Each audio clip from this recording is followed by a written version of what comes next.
record this. Okay, got our definitions and abbreviations in the CFRs here. If you click into this one, the abbreviations here, that'll help you out quite a bit.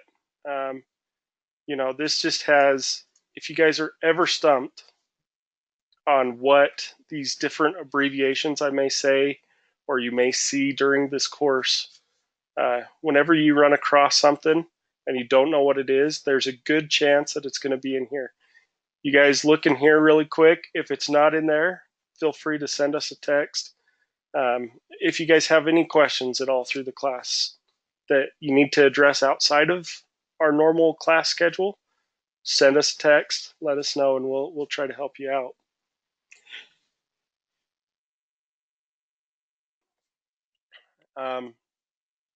The other thing in here is this 1.1.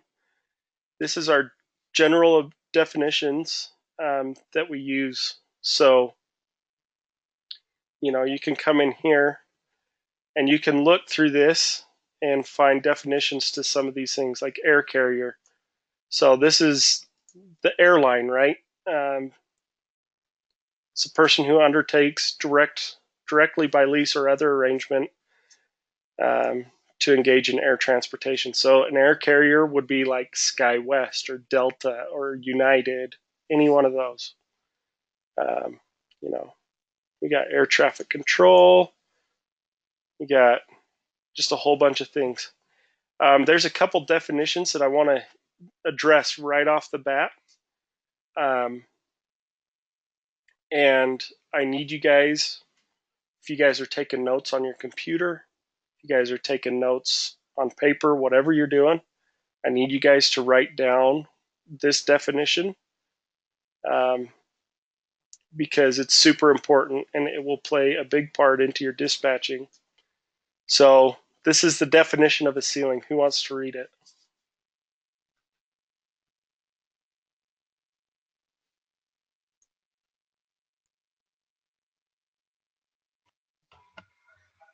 I'll read it for you. Okay. Ceiling means the height above the Earth's surface of the lowest layer of clouds or obscuring phenomena that is reported as broken, overcast, or obscuration, and not classified as thin or partial. Awesome. Thank you. So I'm going to just kind of touch on this really quick. We're going to, and you'll see me jump into Google and stuff a lot to show you guys pictures. So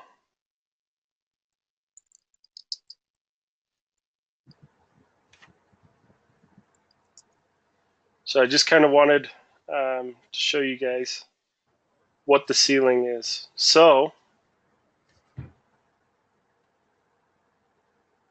let's see if we can make this a little bit bigger here. All right. So what that's talking about, and we're starting out with the FARs here. So we're going to define a couple things before we start reading the dictionary of aviation. But this ceiling, okay. So what it's talking about is in our weather reports, we'll have the cloud layer, or we call it the sky condition, identified in our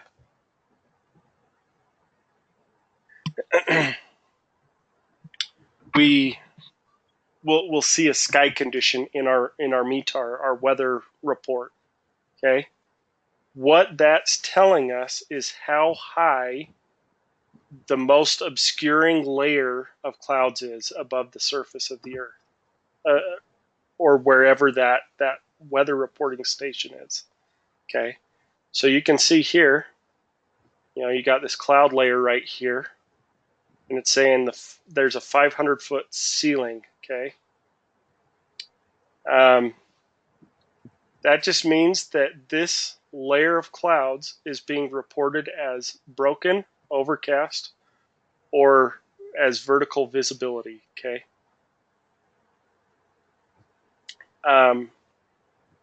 So we'll get into this a little bit more, but just remember, I want you guys to memorize that exact verbiage because you will be asked that several times throughout the class, throughout your practical, um, and so on.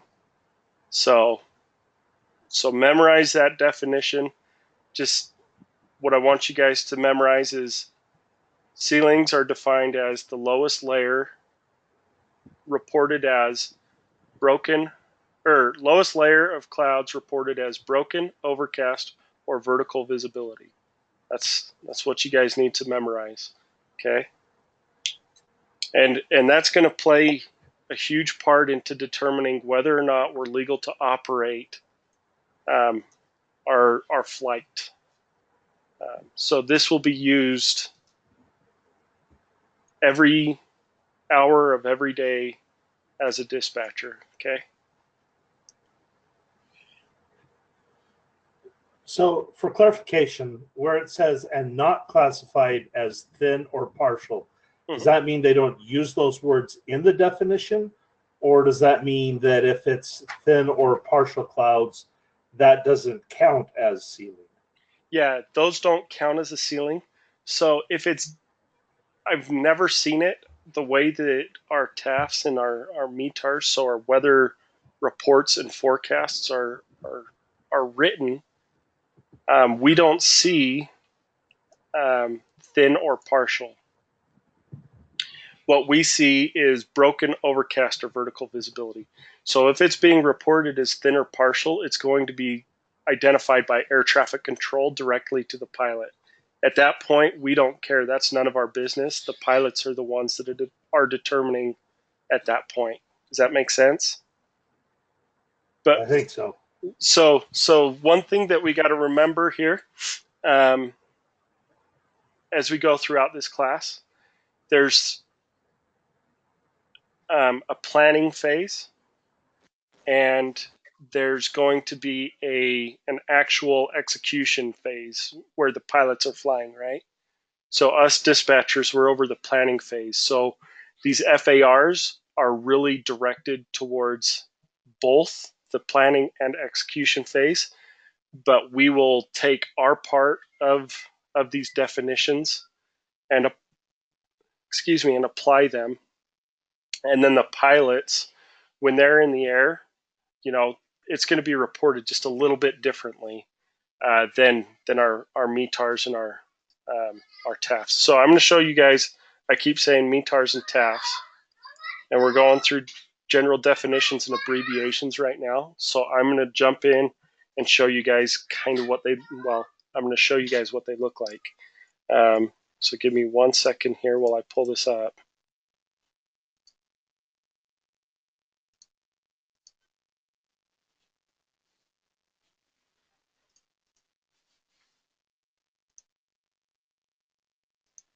But these forecasts and the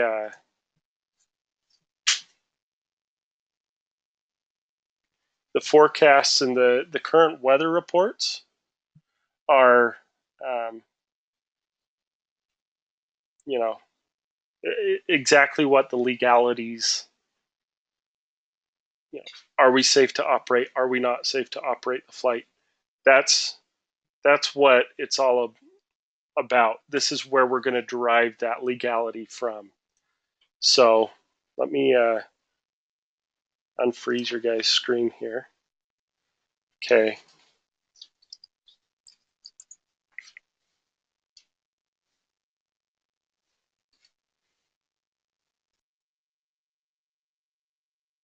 Will we have access to the screen you're on right now?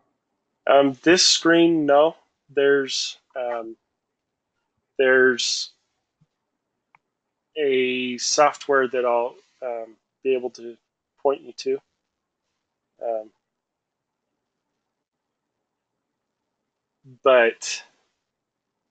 but this is just a little more clear for reading than the aviationweather.gov. That's what I've always used. Yeah, and that's what you use a lot in the private sector. This WSI is actually the software that we use at SkyWest to do all of our flight planning. So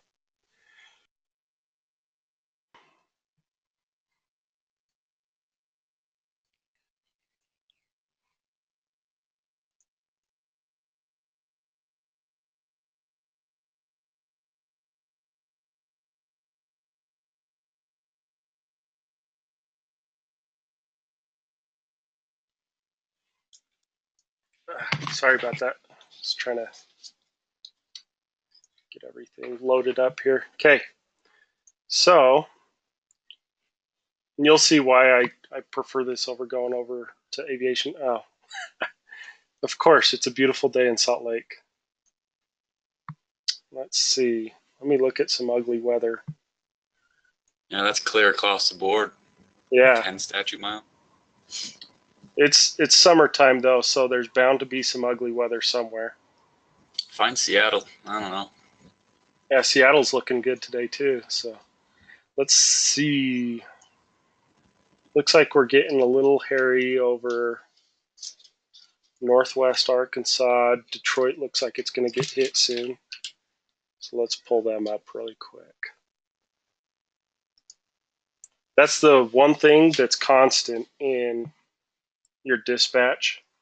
Winters, the mornings suck really bad because you get fog coming in on the coasts and stuff like that. So you'll have really low visibility and you get to play with that.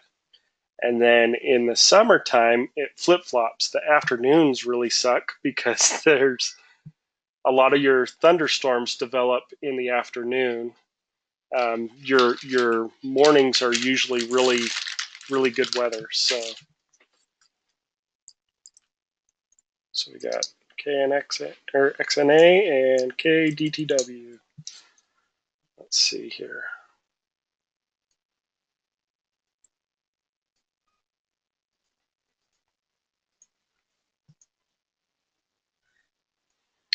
All right, here we go. This is a little better. Okay. Let's look at northwest Arkansas here really quick. So this ceiling that we're talking about, okay?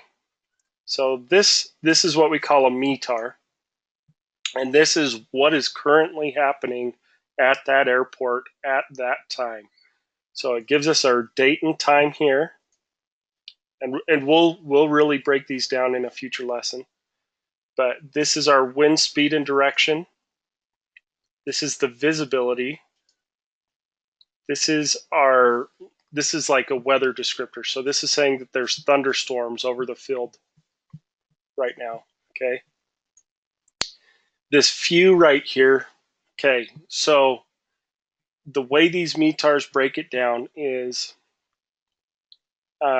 first there's clear.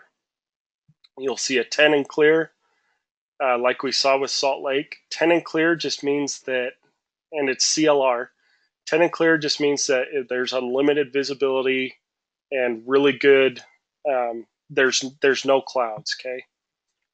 When it says that there's few clouds, that means that at this altitude, so this is an altitude, this is 1,800 feet above the surface, okay, above ground level, or you'll also hear us call it AGL.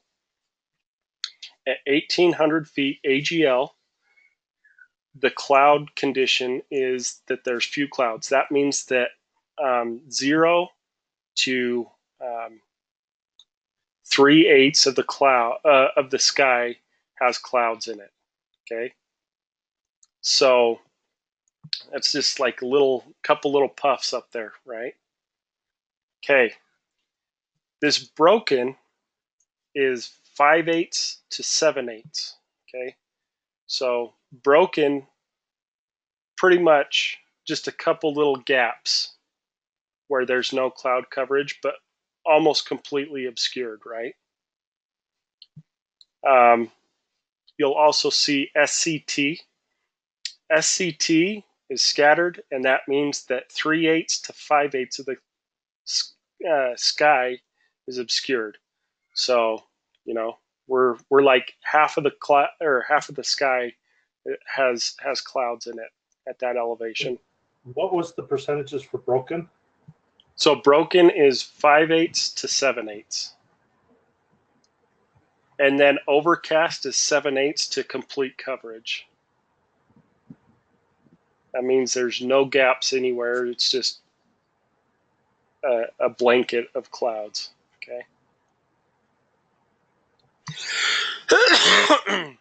So these elevations above the ground, this AGL, above ground level, that's what we're looking for. We're going to look at our visibility, and we're going to look at our cloud cover and the altitude that cloud cover is occurring. So when you're asked what altitude is the ceiling at in this METAR here, you'll know that following that definition of broken, overcast, or vertical visibility, you'll know that the ceiling doesn't start until this one right here where we see the broken, okay? Wherever it says broken or overcast, or you'll see a VV for vertical visibility, that's the reported ceiling, okay? Like I said. I got a question. Mm-hmm. Will clouds labeled like this on the METAR always be an AGL, or will they ever be an MSL? These will always be AGL. Okay. If they were an MSL, or mean sea level, that means the height above sea level, right? If they were being reported in sea level, that's too hard to kind of figure it out, right? As pilots, we want the most information. Pilots and dispatchers, we want the most information with the littlest amount of math that we have to do. So they'll always, in the written form, you'll always see AGL. So we just have to add that to the deck level? Yeah, if you want to know where the clouds are above sea level. So Okay. So the reason why it's reported like this, where it will report the AGL, is because we need to know at this airport. Let's say we have a flight going to Northwest Arkansas here. Okay. At Northwest Arkansas, in order for me to figure out if this was reporting an MSL, I would first need to know the elevation of the airport, Northwest Arkansas, this XNA. Okay. So I would have to go into my charts. Let's see here.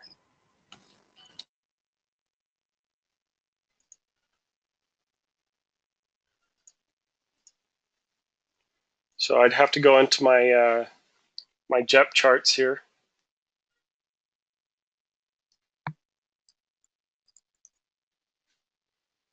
Look up the airport, and you can see here that the elevation of the airport is 1,300 feet. So it adds a layer of complexity. All we're concerned about in the planning phase of the flight is where it is above the ground. So, we have, and we'll get to this in just a minute, we have what's called the 1-2-3 rule. And that's telling us that we have to have 2,000 feet of visibility. We also have a legality where when we come into here, so the 1-2-3 rule is, do we need an alternate? And then we also have, are we even legal to dispatch? And you can see here, down here at the bottom, that for this approach, the ceiling has to be 200 feet, and we have to have a half-mile visibility. So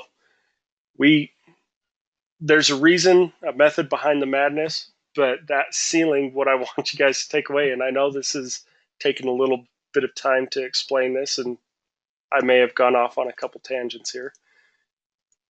The reason why you guys need to know that is because, as you can see, it plays a huge part in what we do every single day. So,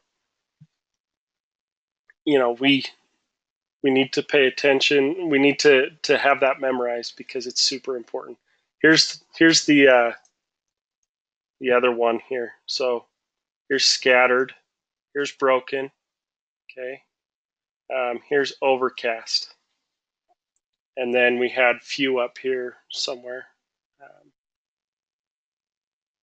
Is anybody else lost? Yeah. So I have I no am. clue what the hell you're talking about. yeah, and it's so what I want you guys to take away from this is that these are our weather reports right here. This is what we're as a dispatcher. This is where probably 75% of our job lies, is being able to interpret these weather reports. Okay. I wouldn't, not quite 75, but a huge part of our job is interpreting these weather reports, and we'll get to that. Okay. But what I want you guys to take away is that we have a ceiling, and this ceiling is going to play a big part. Well, I get that. It's just that all the abbreviations is what's screwing me. Yeah. See, and when we're in aviation, you forget about. You just start talking code, and Yeah. so what I'm saying here is overcast. So in the definition, we saw, remember we're mostly looking at this here, this section here. So broken, overcast, or obscuration, we call that vertical visibility. This is where we're seeing it. This is the report that it's talking about. Okay, we look at our weather report. This is where we find our ceilings. Okay, we know there's a cloud layer at 3,000 feet above the ground, and then we know that there's a ceiling at 8,000 feet above the ground. Okay, so that's what I want you guys to kind of take away from that ceiling. Does that make For all sense? these altitudes on the weather reports, add 2 zeros to the back of it, and it should help make a little bit of sense. Yeah, and we'll get into interpreting these. I don't want you guys to get too lost into those. Well, Yeah, I it looks guess a lot. that it's just like the cloud. Like the cloud. Go back on the last page just early on This one? with the C. Yeah. See on the cloud, it just I don't know what it means cloud because it's SCT or SC. Yeah, SCT. But I know it's 300 feet. Mm-hmm. I know that's the cloud, but I don't get that doesn't make sense as SCT for cloud. Yeah, so this is just saying the cloud. So this section here is talking about our sky condition. Okay, we call this the sky condition part of the METAR report. And Yeah. sky condition just means cloud coverage. So it's not describing what type of cloud. It's not really giving us any descriptions other than how much of the sky is being covered by those clouds. So Okay. so 0% coverage is going to be that sky's clear. Okay, you're just going to Yeah. see a CLR. Or few is going to be 1/8 to 3/8 of the sky. Few. I'm sorry. So I said few, right? So few 1/8 to 3/8, scattered 3/8 to 5/8, broken 5/8 to 7/8, and then overcast is 7/8 to complete coverage. So it's just talking about how much of the sky is covered in that cloud layer. So Hey, Garrett, this is Yeah. Brian. So this is something that I've kind of gotten most of the way through the Shepherd Air studying, but this is one thing that kind of threw me for a little bit. So the 1, 2, 3 rule is if you need an alternate if the ceiling is less than 2,000 feet or less than 3 miles. Is that correct? So like right here, the bottom one for that says FM 081600.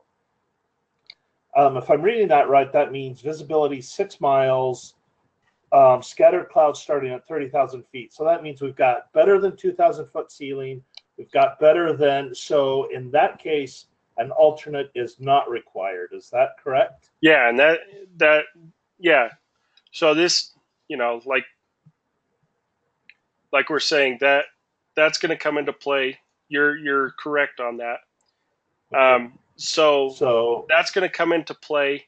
We need to know where the ceiling is at, and we need to know how a ceiling's defined. So the ceiling on this one is actually going to be at 8,000 feet. So scattered, we just don't even look at. We don't care about scattered clouds. We care about broken, overcast, or something being reported as vertical visibility. So Okay. So the broken clouds and so when it says 080, that's 8,000 feet. yep, we just tack 2 zeros onto the end of this 3-digit code here. Gotcha. And so, just out of curiosity, at what point does how bad are the conditions that they are diverted to an alternate? And we'll get into that a little bit more, but typically when there's a diversion, it's going to be after they've shot the approach and they don't have visibility when they're at we call it the missed approach fix. So Okay. or the decision height or decision altitude. So once they hit that, if they can't see the runway, they go around or they'll divert depending on the situation. And we'll get more into that. Everybody just kind of clear that last section out of your mind here. But yeah, so broken, overcast, that's what I really wanted you guys to see here. Sorry, I know I'm already starting to fry your guys' brains. It's going to be that way for the next 8 weeks. We're gonna get into this. You guys, right now, it seems like a lot. When we get done with this whole thing, you guys will be like, oh, this all makes sense now. So ceilings, really important. Really, really, really, really important, okay?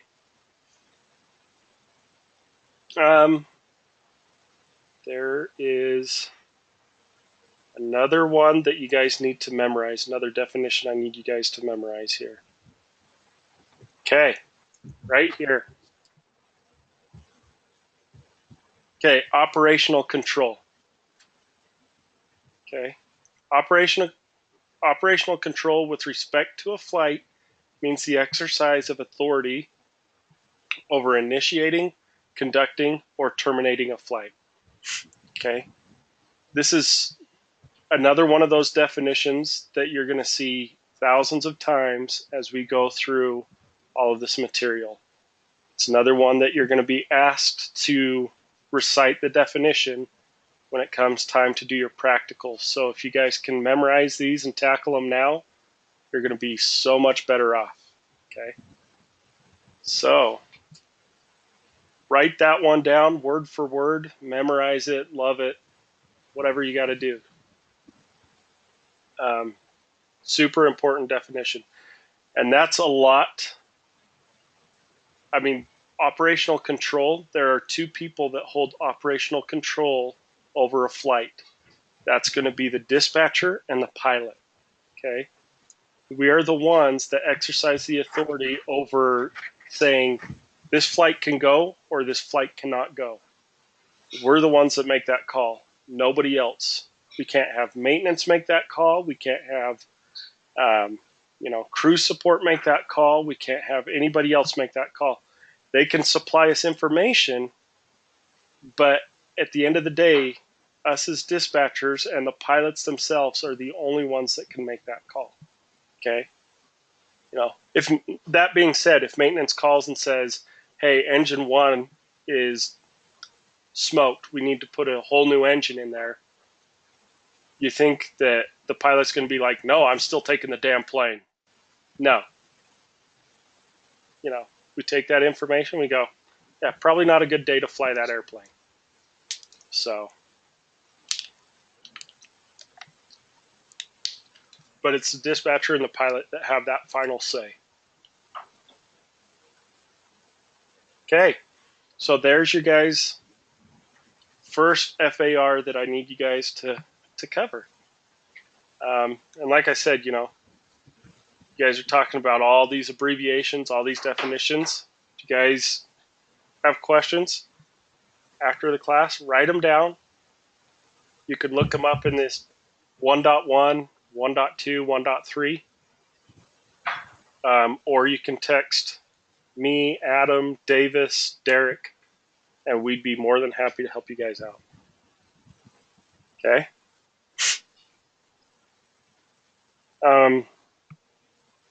So there you go. Does anybody need a quick break?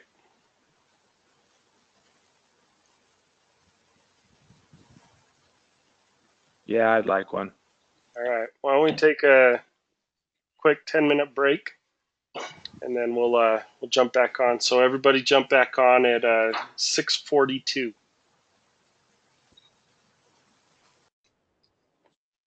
And everybody, please help me remember to press record again, because there's been times where I've really sucked at it. So I'll just be honest about that. Is there a different FAR aim for dispatchers? Nope, it uses the same FARs as pilots do. So if you have the the FAR aim manual, you know, I do. you'll find all of these in there.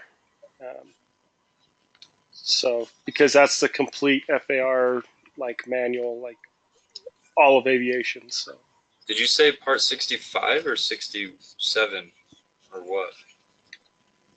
so if we look at our course outline here, 65. Yeah, I don't have that in my book.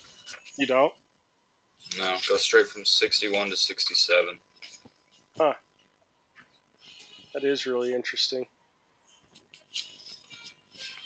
I thought those FAR aims were all of Title 14. Yeah, I guess there might be just a dispatcher specific one, perhaps. Yeah, there's not like a book. You just look it up online through that link I sent you guys, or that I put in the Google Drive. So that's one way to get to that. So just really quick, looking at our course outline, I'm sure Adam talked about how there's going to be days where we are covering information just because it's required for us to cover. Doesn't pertain to anything we do as dispatchers, doesn't have diddly squat to do with our job. But we cover it because the FAA has mandated that we at least mention it at some point in our class. So I'm going to tell you right now, there's going to be several times where it's going to be like, this is nothing to do with us as dispatchers. We're just going to keep going. Some of these FARs are just that. We need to know what they cover, what they outline, but they don't necessarily have anything to do. They're not something we reference when we're actually working as dispatchers. So FAR Part 25, okay, airworthiness standards, transport category airplanes. So this is talking about our aircraft. This is the minimum standards that our aircraft have to meet in order for them to be operated by our airline. Does that make sense? So we can jump in here really quick to the CFR. So just so you guys know, when I say Title 14, if you guys can see here, let's see if we can just do like the home page here for CFRs.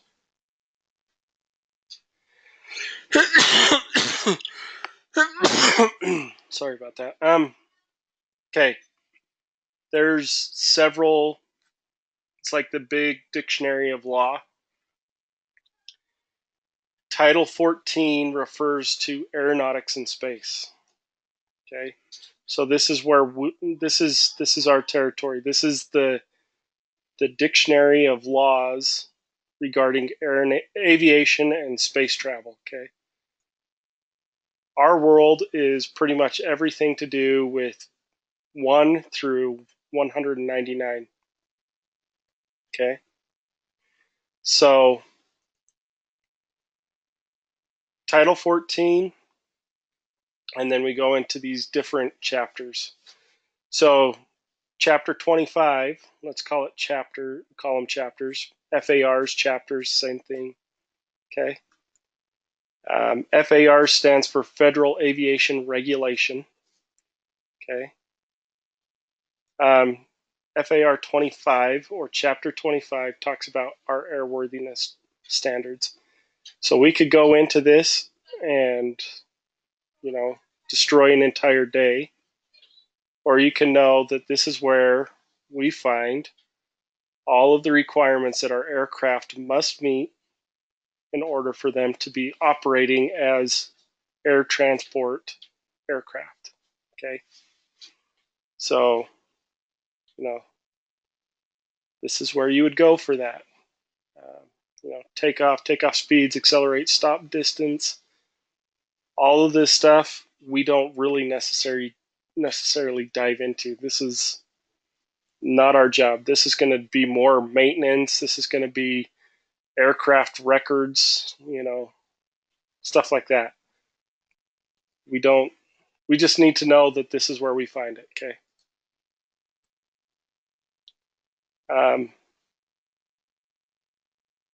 So,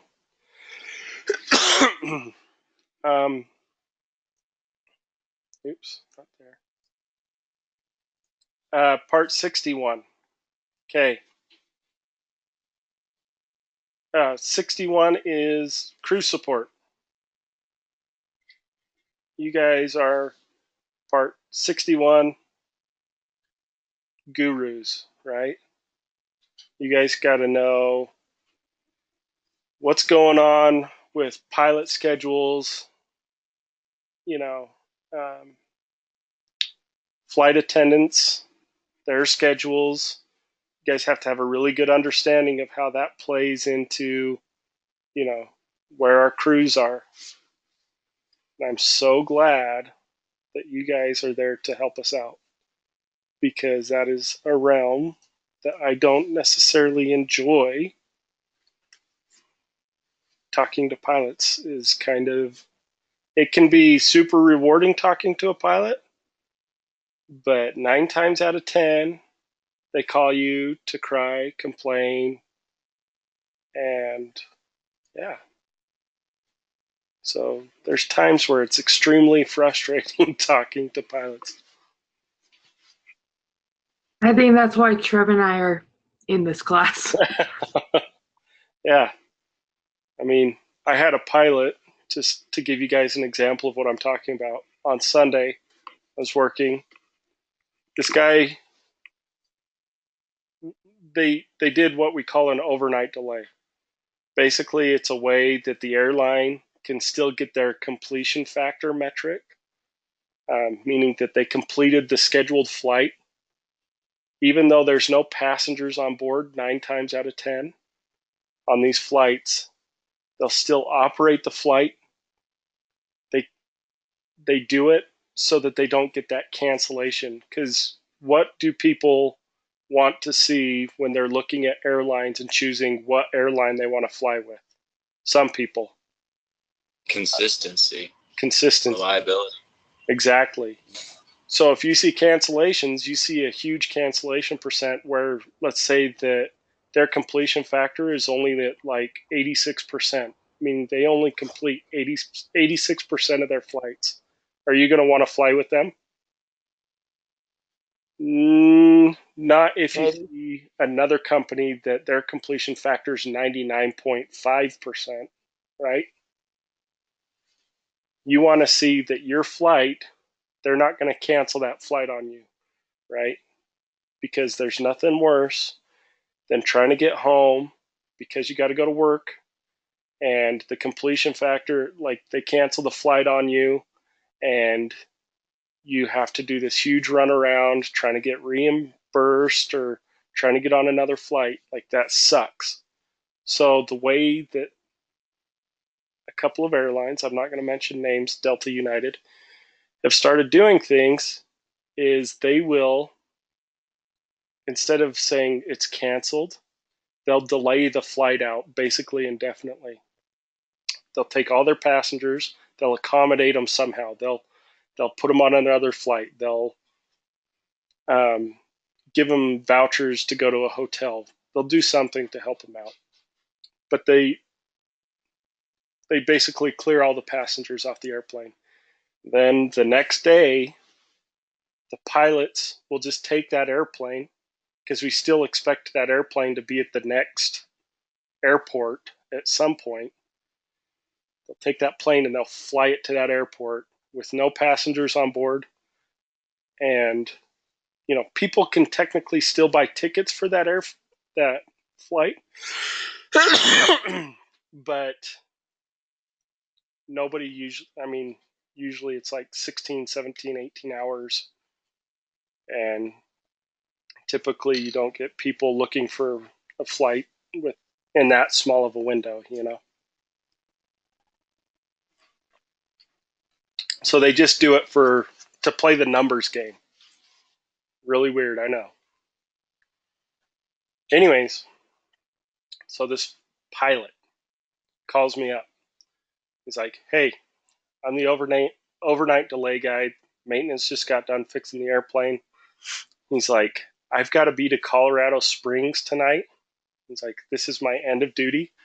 I'm coming up on my duty hours, which means that, after a certain point, the pilots cannot fly anymore." He's like, I'm running up against my duty time. Can I just take this airplane and instead of going to Chicago, can I just fly it to Colorado Springs? I'm like, wait, are you serious? Like, what he was asking to do was basically charter the flight to Colorado Springs just so he could go home. It's like, where do you come up with this stuff, No, we need that, $14 million aircraft to be in Chicago by tonight so that we can get it on the next leg that it's supposed to fly tomorrow morning. So, no, you cannot take our aircraft and go wherever you want to go. That's the kind of crap that we get to deal with as dispatchers and crew support even more. So, he also wanted me to do the weight and balance for him. He's like, I'm 0.1 CG aft, so the center of gravity is in the tail, towards the tail too much. I need to put more weight in the nose. I'm like, well, I don't know how much weight you need, but why don't you put a little bit of weight in the front and see what happens when you run your numbers again?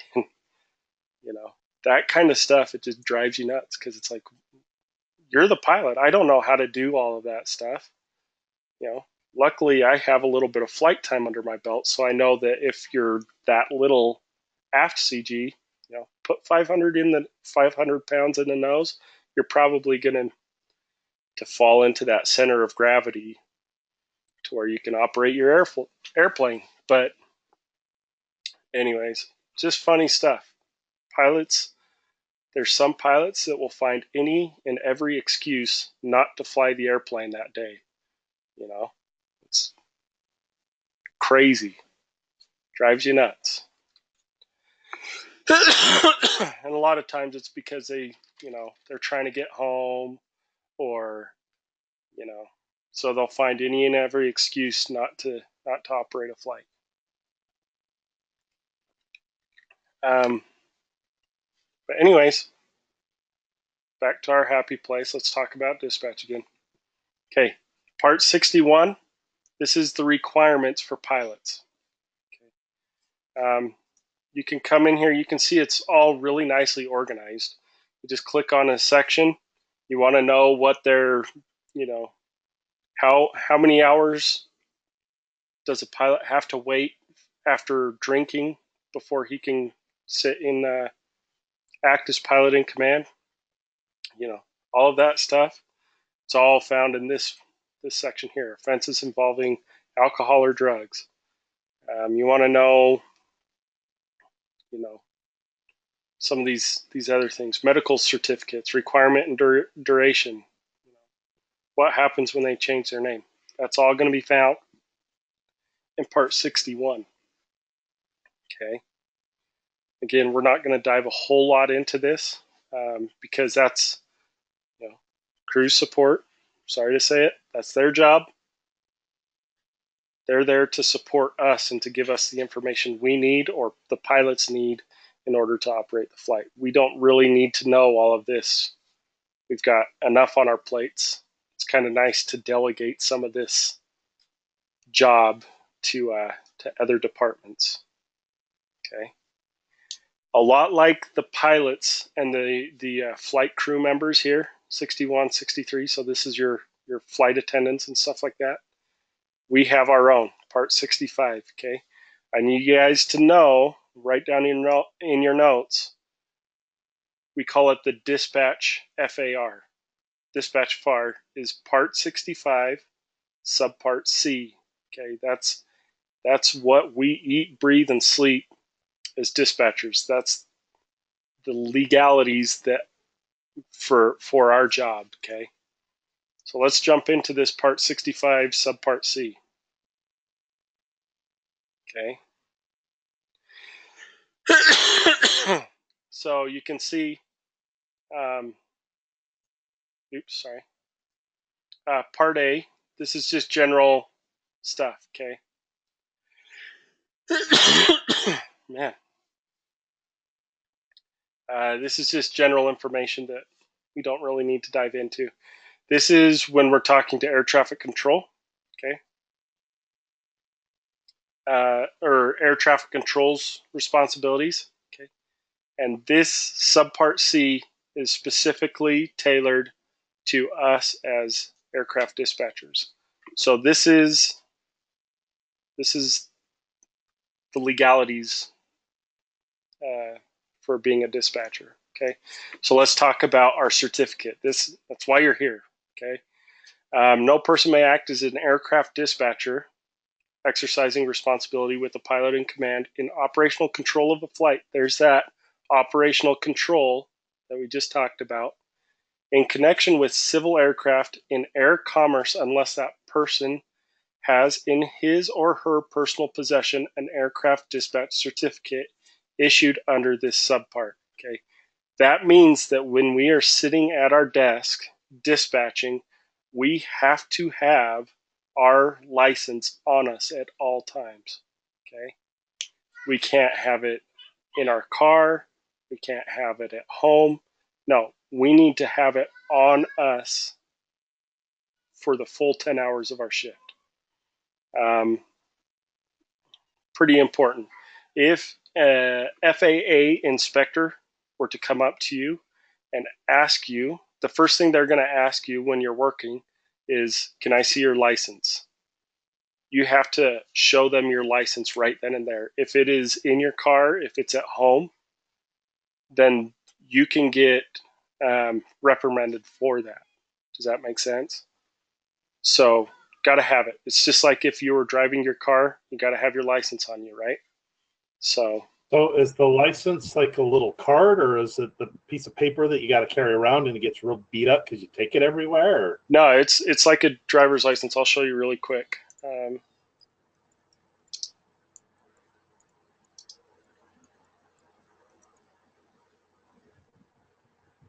So this is what the card looks like. Maybe there's a bigger picture. I don't. Yeah. So this is what the card looks like. This is the front. It's your certificate number, date of issue, just like your driver's license has all that information. And on the back, you got this pretty picture. Who knows who those two people are? You can see them. Hold on. Orville Wilbur. Yep, that's Orville and Wilbur Wright. It's the same. This license is the same license. The look of it is the same exact as if it were your pilot's license. Private pilot, sport pilot, commercial, all of that. All of your ratings, or what they're called, are just tagged on in the back here. So you'll see private pilot. If you have your instrument rating, you'll see that tagged on there. You'll have, aircraft dispatcher, flight attendant, all of that. They just go under that ratings box there. And yeah, so if you have a pilot's license and you get your aircraft dispatcher license, then you'll just get a new card and it'll say aircraft dispatcher under your ratings. Does that make sense? For those of you that are pilots. So, but yeah, it's the same size as a driver's license. Just got to keep it on you. I keep it with my SkyWest badge that I have to get into the building. So I just keep it on that or in the same holder that I have that in, just so that I never am caught without it. All right. So each person, this is what I was saying, that second part. Each person who holds an aircraft dispatcher certificate must present it for inspection upon the request of the administrator or an authorized representative of the NTSB or of any federal, state, or local law enforcement officer. So you have to immediately surrender it and show them, I've got it. Okay. Any questions on that one?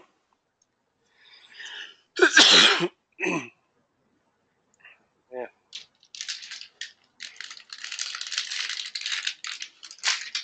Sorry, I gotta get cough dropped up. All right. So here we go. Eligibility. So this is how we get it. Okay. To be eligible to take the aircraft dispatcher knowledge test, a person must be at least 21 years of age. So that's to take the test. Okay. You can take this class, you can take the test, everything.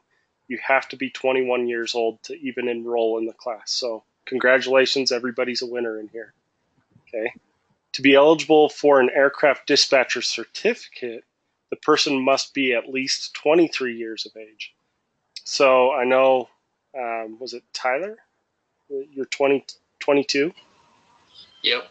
Yeah. So what will happen is you'll go through the course, you'll complete the course, and then we'll submit all the paperwork to the FAA. And when you turn 23 on your 23rd birthday, the FAA will automatically send you your license at that point. So you can complete everything now, and then you're just going to be that much further ahead than the rest of us, and get it on your 23rd birthday. So the other thing, I hope everybody here meets this requirement. You got to be able to read, speak, write, and understand the English language. So it's that's the universal language of aviation. Anywhere in the world, doesn't matter if you're in Tibet, the air traffic controllers, the pilots, everybody that is in aviation has to be able to read, speak, write, and understand English. So, yeah, you have to pass the required knowledge test. So this is what we call the ADX. And I sure hope that Adam beat the crap out of this one last night. This is where 99.9% of people that don't complete the course fail, is with the ADX.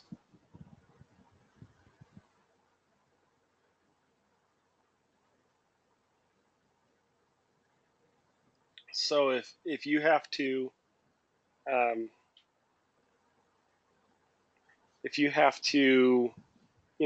take a little time off of work, or if you have to even miss this class for a night, whatever it is you guys have to do to complete the ADX, I will tell you right now, you will be far better served if you complete it before we get into the practical portion of this class. So do everything in your power to complete the ADX prior to that practical portion. Okay. Does anybody have questions on the ADX? Did Adam cover it like really, really good last night? Yeah, I covered it. Good. Okay. So just for you guys, what I recommend, Shepherd Air is great. I know that's what Adam recommends. I used a combination of Shepherd Air, and if you guys have a little extra cash, in the reserve, let's see if I've still got it on here. Just one second.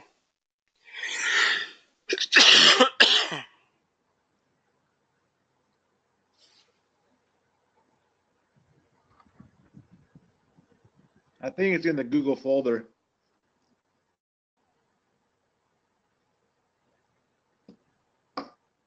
Which one?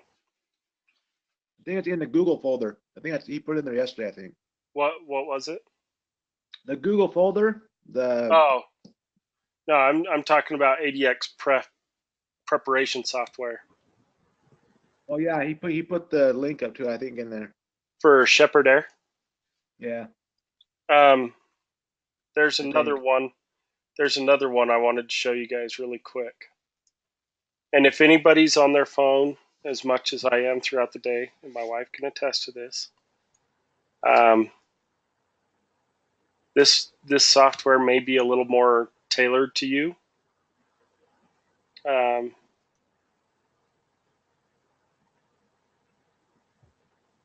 Because it has a phone app that you can download. And let me find it really quick.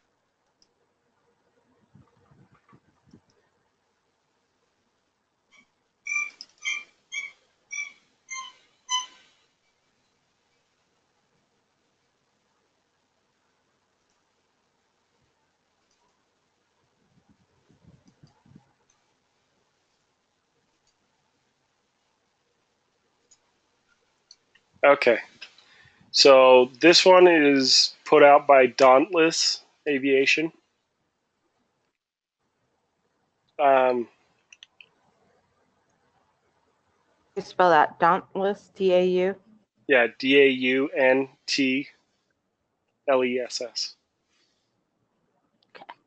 Okay, you've got to get the one that's for the ATP. I think that's. Let me see on the App Store here.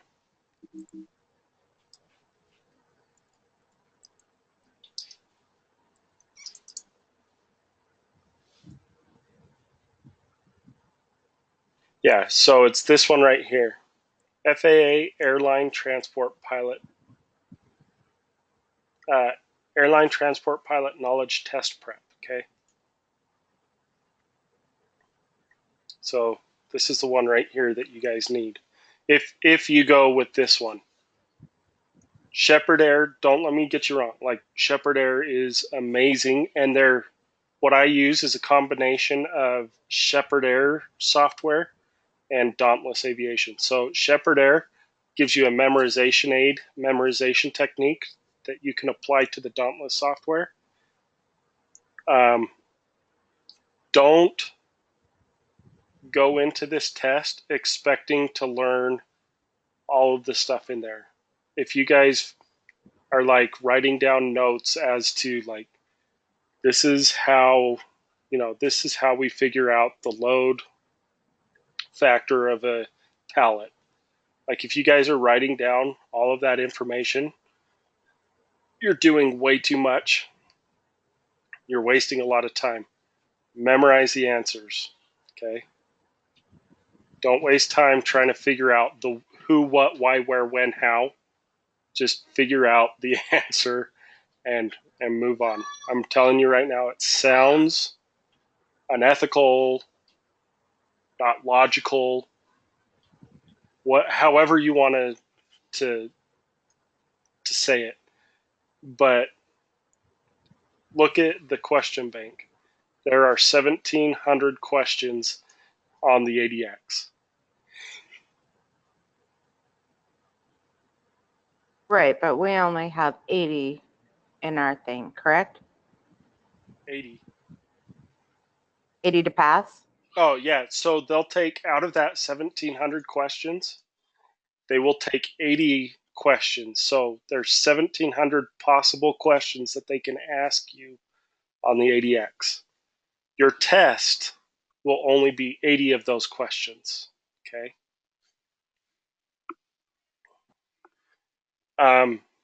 But you need to memorize the best you can 1,700 questions.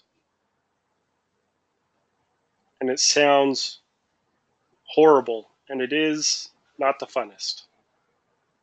But I'll tell you right now, I took 2 weeks, 2 weekends, 2 full weekends. So I just took 2 full weekends. I took my computer. Like I said before, I've got 4 daughters. I took my computer over to my mom's house and I sat down, locked myself in a room,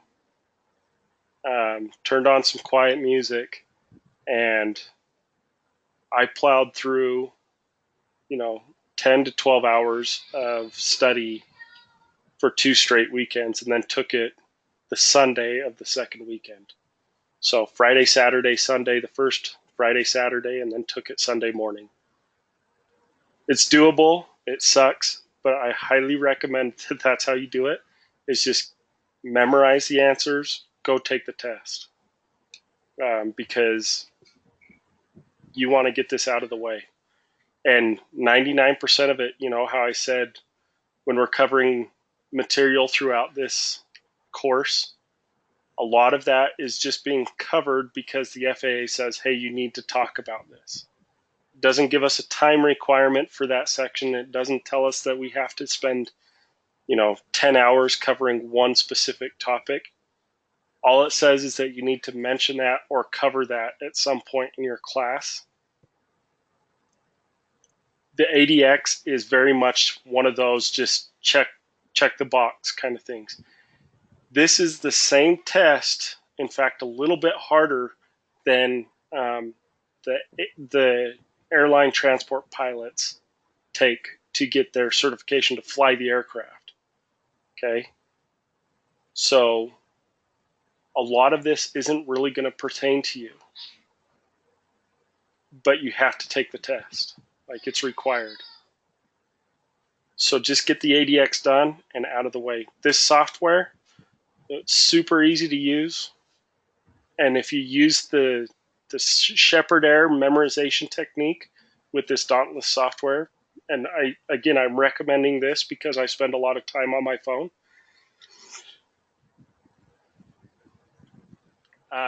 It's going to help you a lot. Okay. But just go into each one of these chapters. Start out with the flashcard mode. It's going to give you the question and only the right answer. Okay. So calendar day means a 24-hour period from 00 to 23:59, universal time code or local time. Just memorize the answer. Just go through and memorize the answer.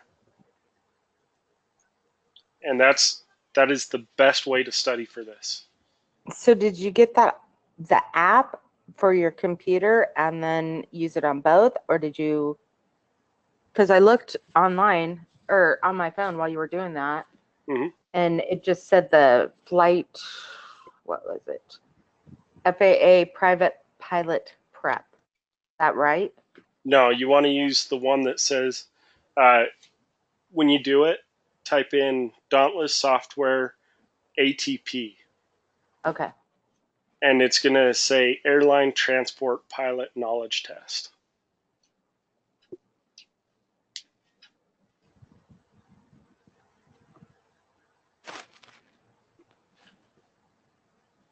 So if we go out to the front page of this really quick, Mm-hmm. look at this. This 121. It's hard to Right. see on your screen. Oh, sorry. Let me see if I can zoom in. Oh, it's not letting me. Okay, this very top one. This is the knowledge. Oops. Let me go back. This is the knowledge test, knowledge bank that the actual airline pilots have to take. Okay, 1,707 questions.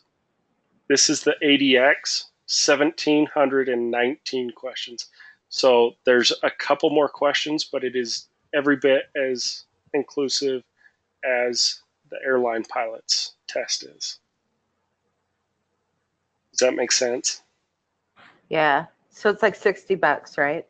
Yeah. Yeah, I think, yeah, $59.99. So you don't have Is it the FAA ATP written test?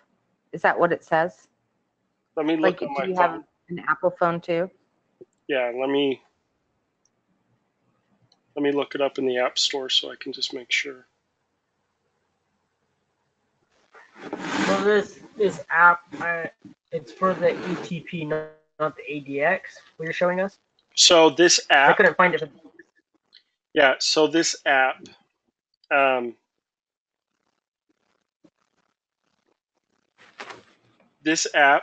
it says ATP. Yeah, it says FAA ATP written test prep. Okay. And it Okay. says the icon says ground school ATP. Yeah. Yep. You have to be at least 4 years of age to get in. Yeah. So let me turn on my webcam here really quick. Okay. All right. So right there. Oh man, it's reverse image. But you guys can see FAA ATP written test.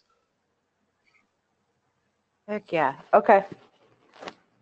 That's cool.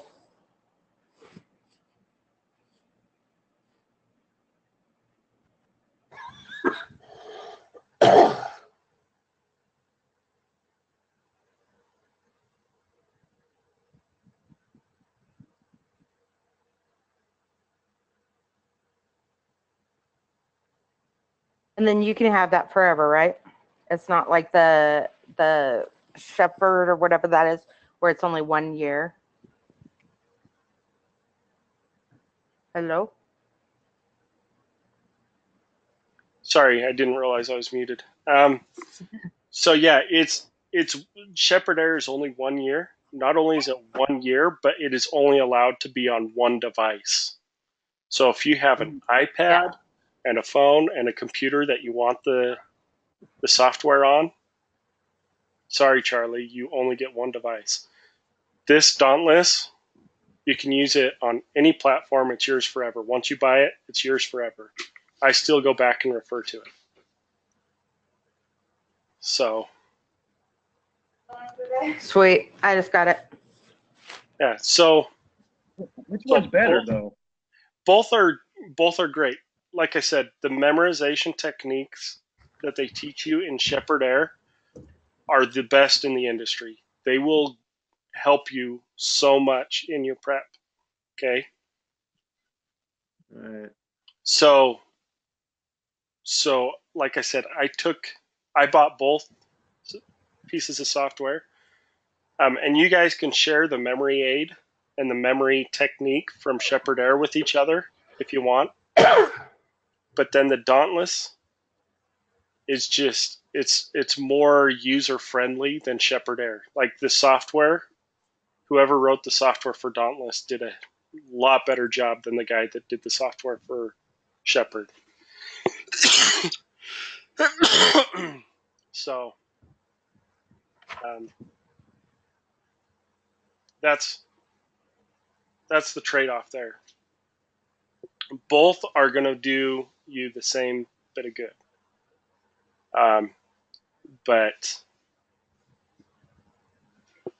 But yeah, just know the memorization technique and use that in your studying.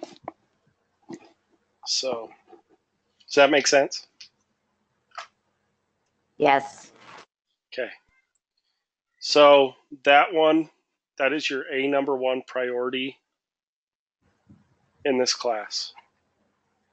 And I will not stop beating that dead horse the entire next 5-6 weeks. Okay. Get it done, because everybody that takes it, when we're doing the practical part of this class is like way more intense than the first 6 weeks. The first 6 weeks, if you miss a day to study the ADX and you honestly study the ADX and get it done, I'm not going to be upset, because you can go back on and watch the YouTube videos. And I'm perfectly fine with that. But get it done, because when you get into those last 2 weeks, you won't have the time.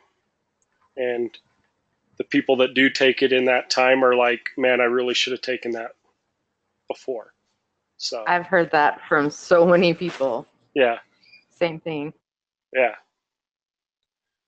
But that being said, if it does come down to the practical part of the class and you haven't taken the ADX, still get it done.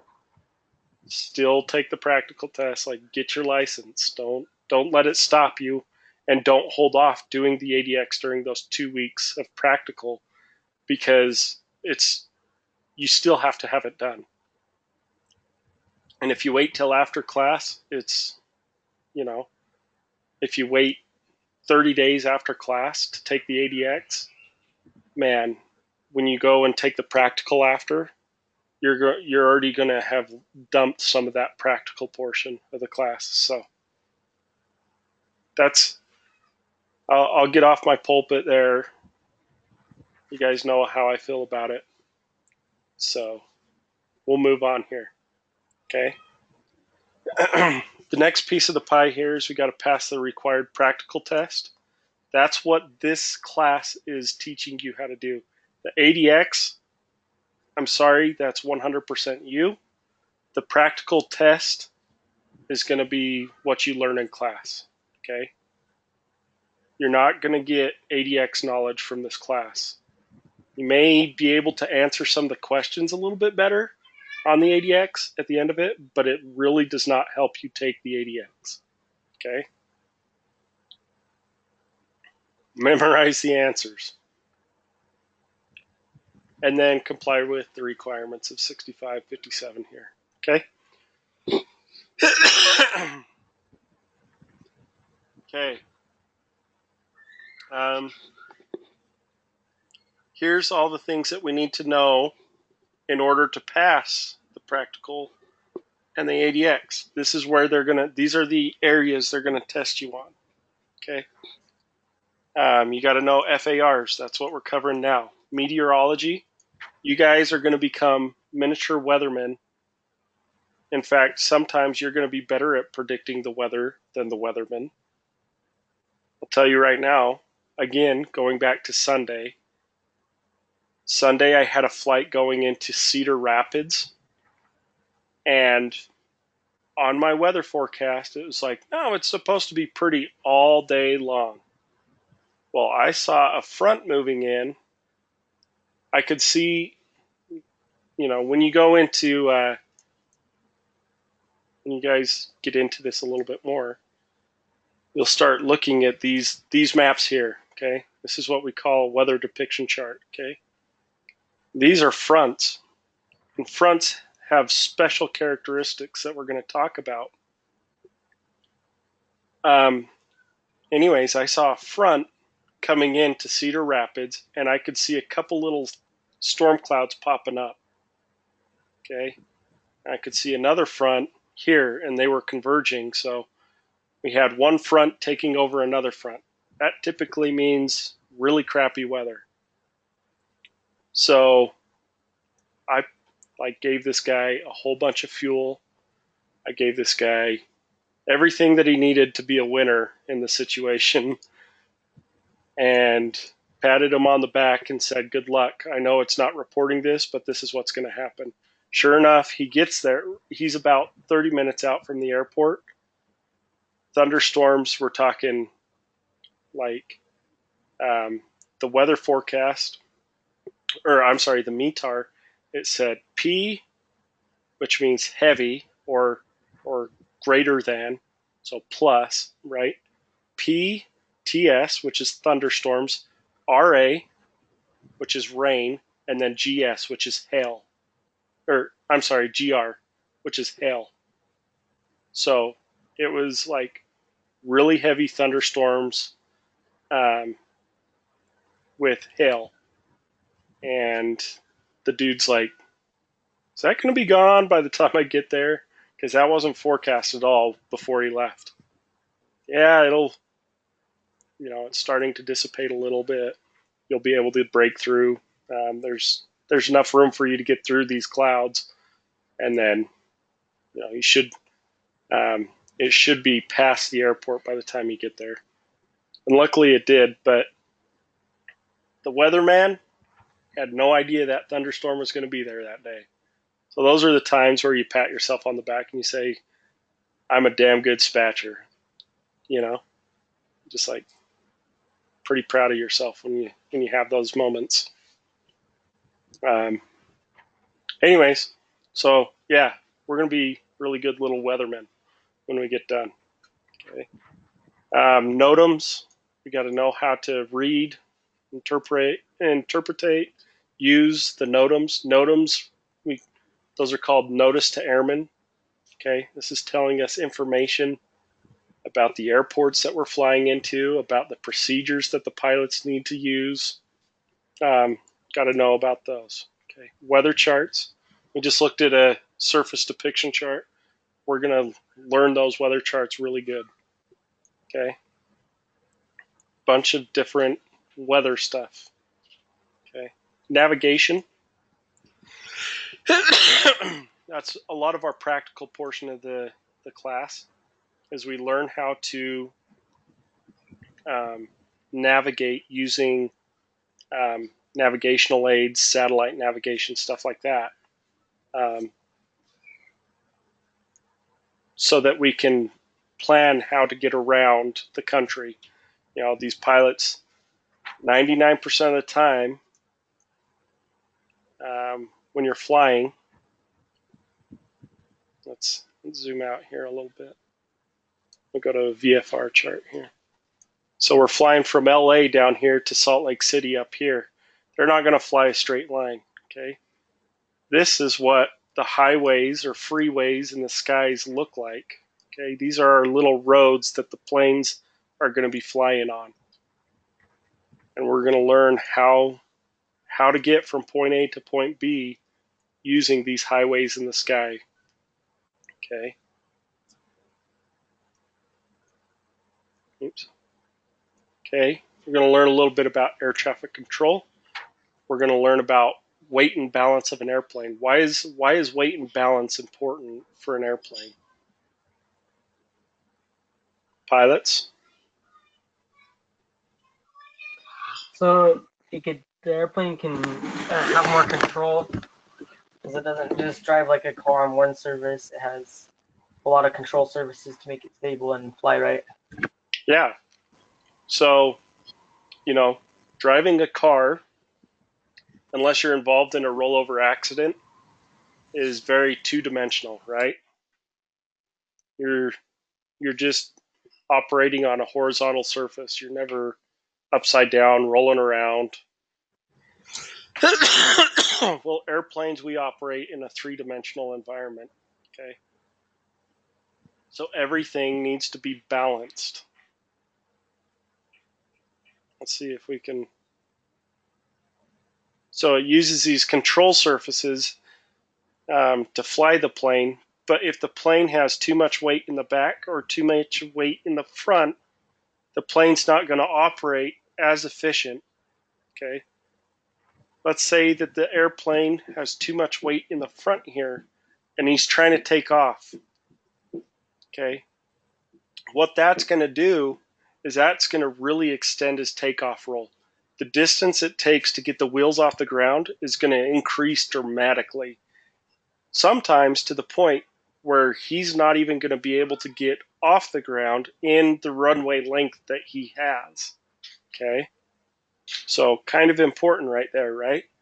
Let's say that we've got too much weight in the back. Has anybody seen the video of the 747 in Afghanistan that took off and crashed? Has anybody seen that?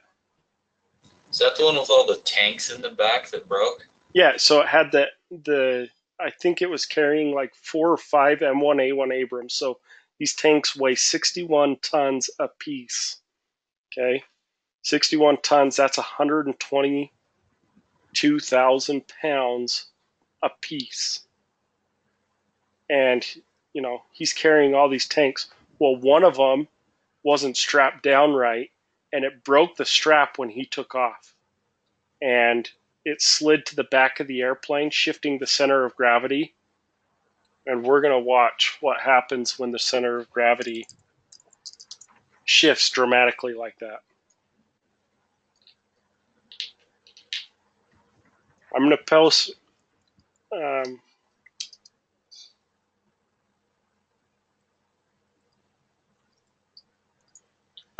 a link to the video in the link or in the chat box here. Everybody click on that really quick. Mute your mics. Click on this really quick. Watch this video. And then we'll jump on after it's done, okay?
All right, so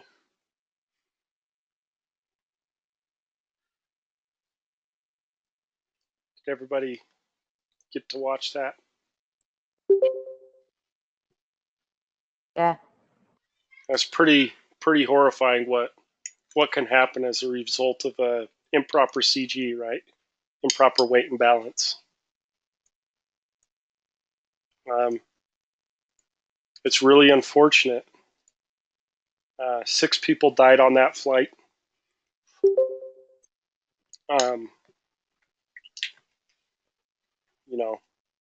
It was actually a civilian contractor that was taking these tanks out of the country. And so it was a very minimal crew. Luckily, still super unfortunate, but these accidents, this is how we learn in aviation. Every one of these rules every one of these FARs, these regulations that we use in aviation, are written because of something that's happened that led to the death or severe accident of an aircraft. So that's why we have all of these regulations that we operate within. And that's just the hard fact and truth about aviation is, we learn from our mistakes, and sadly a lot of those mistakes end up in death or tragedy like that. So that's a great learning tool, but at the same time, a lot of respect for the families that had to go through that. So I'm going to use, we're going to research a couple crashes, aviation crashes in this class. Not using these as I'm just kind of putting out a disclaimer that, I don't take these subjects very light. They're pretty horrible things to happen, and but like I said before, we got to use them to learn from our past and how to move forward and correct it so it doesn't happen in the future. Okay. But anyways, that's why weight and balance is super, super important in aviation, because it can have dramatic effects on our aircraft. So we're going to learn how to do the weight and balance of a CRJ 700. Much smaller plane than a 747. It's what we use at SkyWest for a lot of flights. But the principle still stands across all aircraft, whether it's a Cessna 172 or an Airbus A380. Weight and balance all falls under that same rule. So,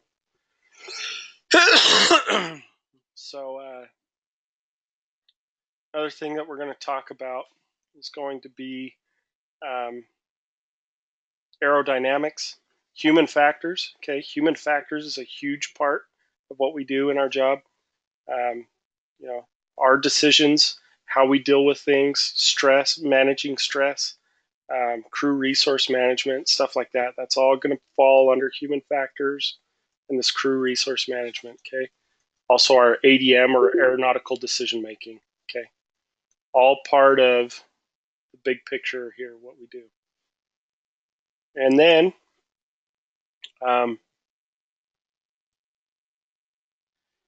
the other caveat to this whole getting your certificate is that you had to have taken the ADX within the preceding 24 calendar months before you take the practical portion.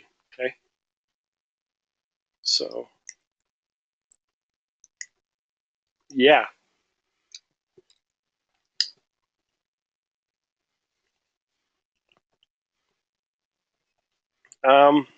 Does anybody need like a dinner break or anything? Anybody could use like 15, 20 minutes for a dinner break? Yeah, I'd appreciate that. All right, let's just do 20 minutes tonight. Let's get on at 8 straight up. And we'll see you guys then. Sounds good. Thank you. At the end of the day, this is the route we're going, right? So you guys go through this course, graduate. That certificate will then be given to the FAA. We do an online certificate that is submitted to the FAA, and it at that point, when you've completed this course and you've completed the ADX, we do what's called a recommendation for testing. So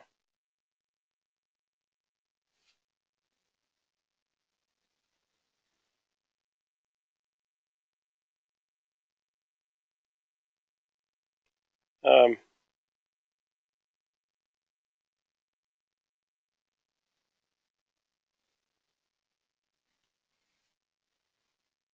all right, so skills. Basically, this is just saying those skills that we teach you, you have to demonstrate to what we call a DADE. Okay, Greg Brooks, as of right now, is our DADE. Okay. Hopefully he's still around. He's got some things that he's looking at himself. But if he's still I around, talked to him today. yeah, he's going to be around. Yeah, I talked to him today. Cool. Yeah, so good news for us. Greg's been a great dade. He's a great guy. He's super easy to talk to. He is one of the least judgmental people I've ever known in my life. Like, the dude's awesome. And when it comes to testing, um, he looks at the test situation. It's not like a pass fail, you're going to hell situation, right? He looks at it as a learning environment. You're still continuing that education. we're going to do as much as we can to prepare you to become dispatchers, but he understands that there's always going to be something that we need a little bit of work on that maybe we didn't cover as thoroughly in class as he would have liked or somebody else would have liked, or that he feels you need to know. But he's going to teach you rather than discipline you in those categories. Now, if you get into the test and you just know jack squat and you just like everything is a complete flop, yeah, he's probably going to be like, this is what I want you to study and look over again. Go talk to Garrett, go talk to Adam, go talk to Derek or Davis, one of those guys, and get a little more information on these categories, these subjects, and then come back and test again. But that's only happened to one student in the 6 years that we've been testing people, okay? So just know, Greg, like I said, he's there to help you. He's not there to spank you, So great guy. This is where the rubber meets the road. This is what we're doing here in this class, is getting you ready for that. Okay. So this is the legalities for running the course. Okay. So we must cover all of these subjects in Appendix A that we'll get to. Okay. Minimum of 200 hours of instruction. Okay. That's kind of key. In the online part of all of this, okay, we've scheduled 220 hours, I believe, is what the 8 weeks comes out to be. But some of those hours are going to come in the form of self-study, okay? We can allot some of those hours as self-study. We may give you guys a reading assignment. We may give you a video to watch. We may give you something dispatch related that will count towards those hours. It doesn't mean that I have to sit here and lecture you, thank the Lord, for 200 hours. Okay? So just know you'll get your 200 hours, but we also need you guys to be involved in that. Okay?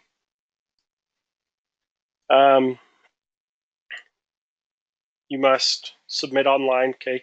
This is the recommendation part for the practical. Basically, we're in charge of keeping track of the 200 hours.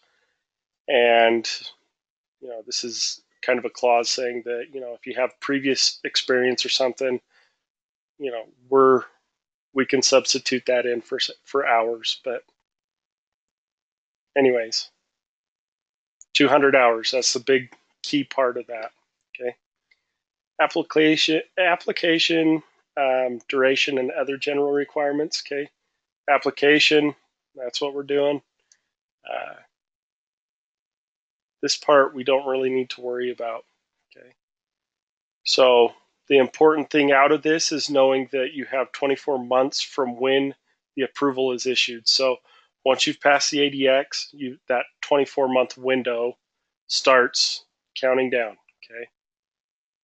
Sounds like a lot of time. Believe me, that time goes really fast. And like I said before, if you haven't passed the ADX by the end of the course, it just gets harder and harder and harder the further you get away from the course to pass the ADX, then to go into the practical and pass the practical. Okay.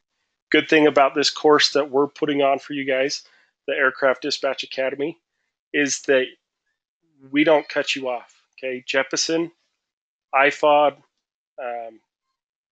these other dispatch schools throughout the country, like Jeppesen, it's like a pass-fail thing.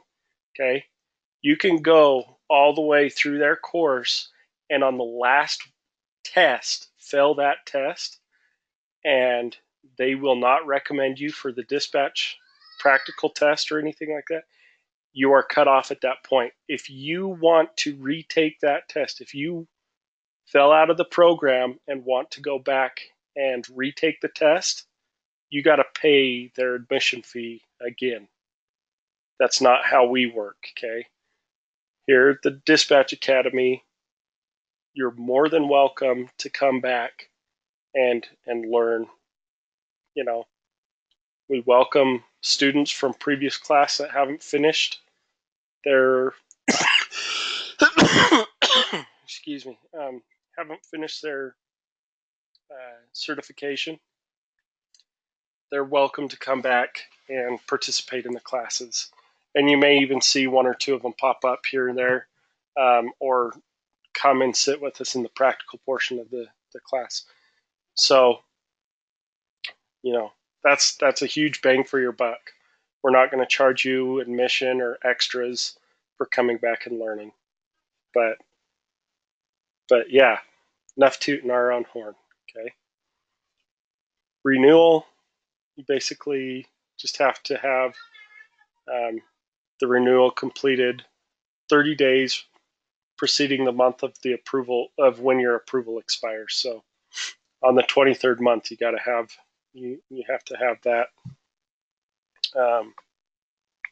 that renewal done. Okay.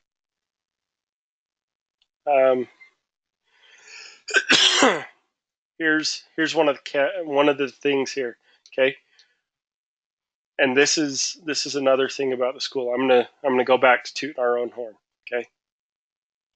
It is our job to make sure, this is a requirement placed on the school, to make sure that 80% of the graduates from this academy pass the practical the first time. Okay. That's a requirement.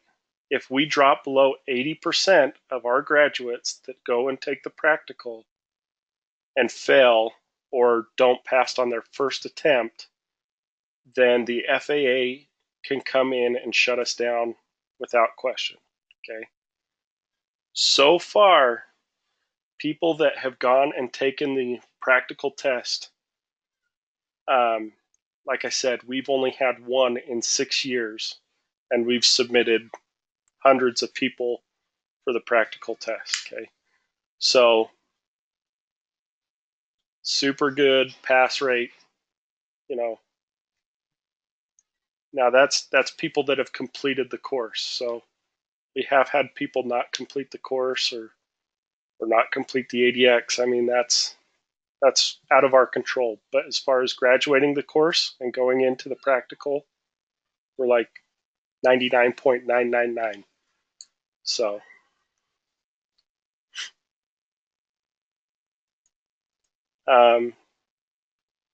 so course revisions, basically all of this. This is FAA.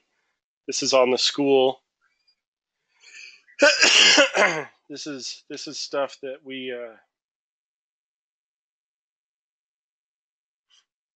have to follow as a school. So our training facility, okay, it's an online environment for this class, but we also have, you know, at the end of the 2 weeks, we're going to be taking our class and we will be doing it in the hotel conference center. So, and I'm not sure which one we're going to reserve. I'm pushing Adam for the Hyatt down in St. George. It's, what's the name? Is it Bluff Street? It's not off of Bluff. It's yeah, it's in that area though, if you know where Bluff is. So, how many people aren't from St. George or aren't living in St. George currently? This is Tyler. I live in Cedar City. Okay. Hour north, but I've made accommodations to stay in St. George for the 2 weeks that the course will be down there. Cool. Brandon, me. I live in Salt Lake. Cool. Anybody else? I live in New Mexico, Farmington, New Mexico. Okay. But I plan to move back to St. George probably in the middle or the beginning of September. Awesome. So, because I'm from there, left, now I'll probably come back. Yeah. So, awesome. Yeah. So, I'm going to be honest with you guys. I'm actually leaving SkyWest for reasons way out of my control. So I'm not really going to be down in St. George at this time. But yeah, we do have hotel accommodations. So we have deals with a couple of the hotels down there where they'll give you a discount for staying with them. If you got friends or family, Brandon, I don't know if you're going to be chilling with Drew. Yeah, I don't know. Maybe I don't know if he has a room. Then maybe I'll ask him and Just see hit if him up. that's. He's got a room now that I'm not there, but Um, yeah, I'd just be like, look, you got me into this. yeah. You're gonna help me finish it off. So, but yeah, if you got friends, family down there, use them. Those 2 weeks, I really, really, really like to do as much with you guys as I can during the day. We do a lot of um,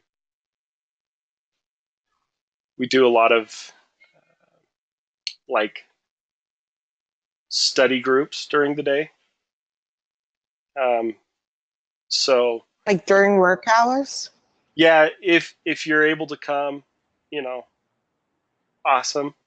We can do it during the weekends if you want, if you need time during the weekends. But I like to give you guys as much opportunity to be in a learning environment and to learn as I can, because those last 2 weeks, like I said, are pretty rough. So, and just so to clarify things, I'm not being fired by SkyWest. Just I'm making that clear right now. I moved down there kind of with the hope that my family would follow shortly behind, and due to my wife's ex, that's not going to happen. Um, you know, court battles later we're kind of 150 miles.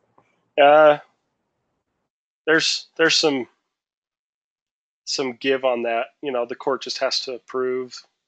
They denied it, and now we're locked into a lot smaller than 150 miles. So basically, we're kind of stuck up here in Salt Lake. And honestly, I just can't commute like that with my family up here. With my commuting and everything, it ended up being like 5.5, 6 days worth of work and 1 day with the family. And that kind of defeats the purpose for me being a dispatcher, because I wanted to go home. Like I said before, I wanted to go home every night and see my family, So that's the background behind that. Just airing that out, not trying to give a sob story, but also trying to make sure that it doesn't sound like, I screwed up and they're firing me. So, um, but anyways, I'll be down in St. George for as much of those 2 weeks as I can.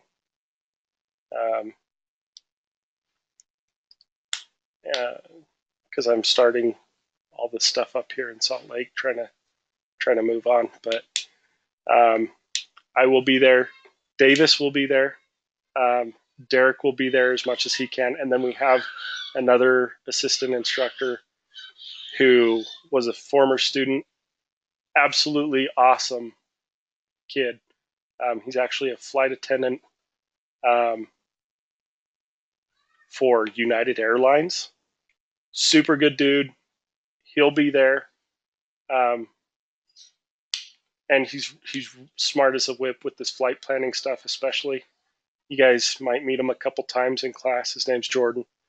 And then Adam is going to fly out and grace you guys with his presence. The almighty Adam Salmon, FAA Dispatch Inspector Representative. We call him the God of Spatching. So, anyways, he'll make the venture out here as well. Come down from his high throne in Kentucky and grace us with his presence. So, anyways, yeah. So you guys will have a lot of support getting you through those 2 weeks, and make the most of it. You know, we really encourage it, and we really see a huge difference from those that put in the time and effort in those last 2 weeks, showing up for as many of those study groups as they can, versus the people that do the absolute bare minimum, or even, you know, if you have to miss days in those 2 weeks, it's really, really going to affect you, because it's like, you know, we're drinking from a fire hose now. Well, in that 2 weeks, it's amplified even more. So we really throw a lot at you. We're trying to apply everything that we're learning in the first 6 weeks into those 2 weeks. And so, you know, let's do everything you can to be there for those 2 weeks. It's gonna help you guys out so much. So how many hours a day do we need to be there in those 2 weeks? so the class time, the dedicated class time will stay the same. You know, the 5:30 to 9:30. But typically,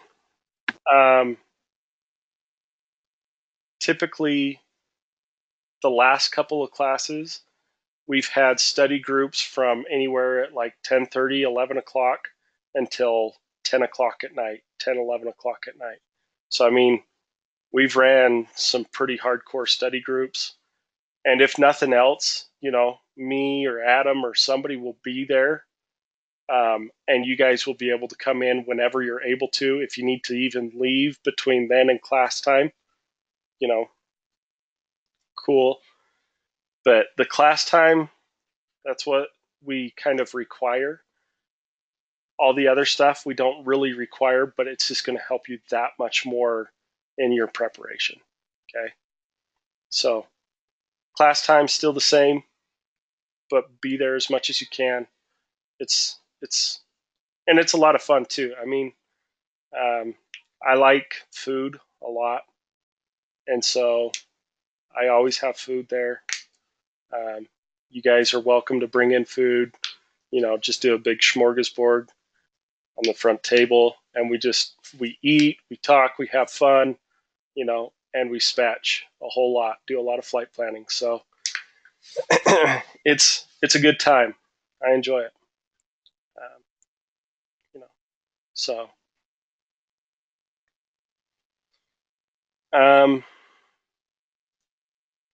okay, some more just general school stuff, right? So we got to have one instructor per 25 students.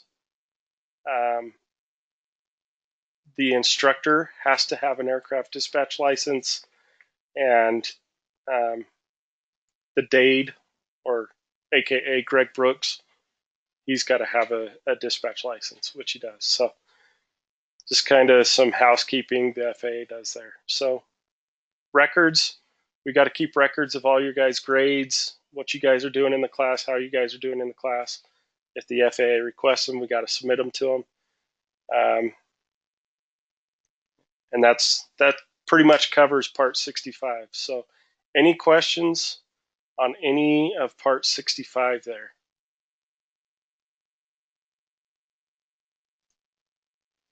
That's part 65, subpart C. Okay.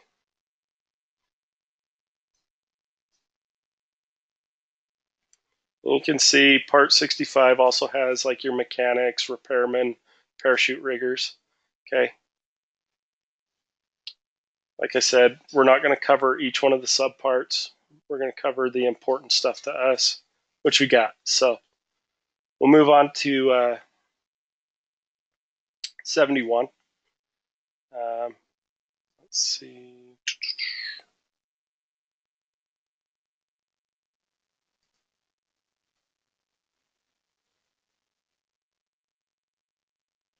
All right, so this is talking about our airspaces. So who knows what an airspace is? Anybody? Yeah, I do. Okay, go I know what ahead. most of the airspaces are. Okay. Give me some information. Just give me a really, dumbed down version of what an airspace is. An airspace is a classified space of air where there are certain types of aviation, I guess, stuff going on within that specific airspace. As a dispatcher, we'll mostly be dealing with A, B, C, and probably a little bit of D class airspace. It just basically classifies how busy the airspace is. There are certain restrictions and limitations you have to be able to operate in each airspace. And what else? There are weather rules, operating rules. I don't know. There's also an E and a G class airspace. Those two are a little bit more towards the smaller airports that have no control tower to operate with. G is typically like right on the ground level. But E space is everything that doesn't fit A, B, C, or D. Yeah, good. So basically, it's like you said, just a column of space around a specified airport. Typically, the A, B, C, and D. Just basically a column of air from the center of an airport going out that whenever you're operating within those limits in that area, there's certain regulations that you have to follow, certain rules that may change, whether that be weather, speed restrictions, different flight restrictions. That's where it's implied. Sorry, I'm trying to find my little airspace. So that There we airspace go. is like a bullseye, right? Yeah, kind of. But this Think is of it what more they as look an like. upside down cake, like a wedding cake. Yeah, so Yeah. class B here, this is the upside down wedding cake, right? So this class C is I a get it. two-tier cake, and then we got class D that's just like a column, right? Or a cylinder. Okay. And then class G is basically, where there's no control. Typically, this is 700 feet to 1,200 feet AGL. And, it's kind of like free for all. As long as we're talking to other pilots in that area, everything's fair game, pretty much. Is that where like helicopters would go, or am I way off? Yeah, helicopters typically fall in that class G, but they can, Okay. when they get into the terminal or the airport environment, then they'll start transitioning into these class C, D, B.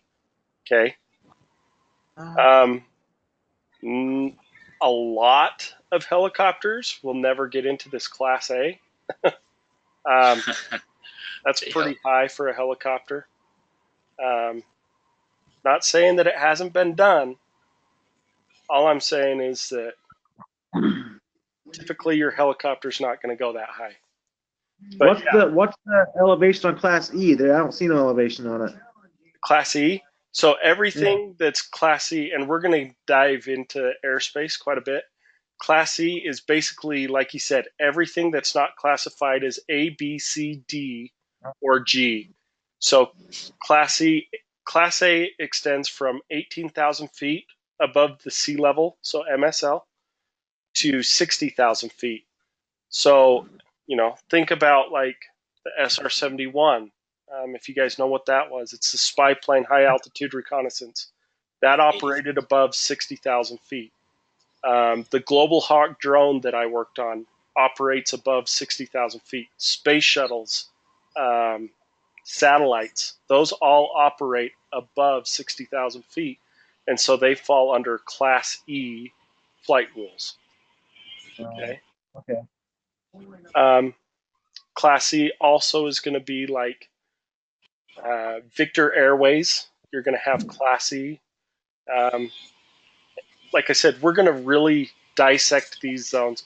This table that's in the list of links that I have on today's page, this kind of gives you an idea of what their regulations are. So, this tells you what equipment, what type of regulations we have with these different areas. So for clarification, where would Salt Lake be? SLC. Would that Yeah. be a Class B or Class A? Yeah, Salt Lake City is busy enough that it's classified as a Class B airspace. So 25 miles extending out from 25 to 25 miles from the airport, in all directions, we've got Class B airspace. And that's at this widest ring here. So this is, Wait, okay, so then they've got classes for the aircraft and they also have classes for the airports, correct? Yeah. So yeah, airport, we call them categories. So aircraft are separated into categories. Airspace is categorized into classes. Okay. So we've got categories for aircraft, classes for airspace, and we will learn what those different things, what the different regulations are for the categories of aircraft and what the classes of airspace, what regulations are associated with those. So back to Salt Lake as a Class B. So Atlanta, mm-hmm. Is that a Class A or is Class A something else entirely? Yeah, so Class A is something else entirely. So Class B is going to be all of your really big airports. You got LA, San Francisco, Chicago O'Hare, Atlanta, you got JFK, LaGuardia, I could go on, Seattle, Portland. Those are going to be your Class B. That means that there's a lot of air traffic in that space. So there's going to be a lot more regulations. They're going to put on a lot more strict regulations and requirements for the pilots themselves, the aircraft that are flying through that area. They're just going to tighten down really hard because they can't have, airplanes getting too close with each other. They can't have airplanes, pilots that don't know what they're doing in those airspaces. So that's going to be your Class B. Class A is altitude, so 18,000 feet above the surface to 60,000 feet above the surface. Okay. That's going to be your Class A airspace, and that's where all of your traffic, your bigger aircraft are operating in. All your air transportation, all of your,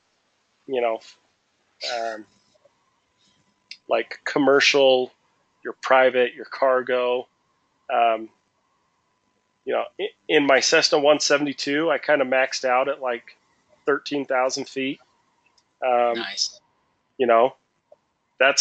It's really grabbing for air, and you're going really slow at 13,000 feet in a little tiny prop plane.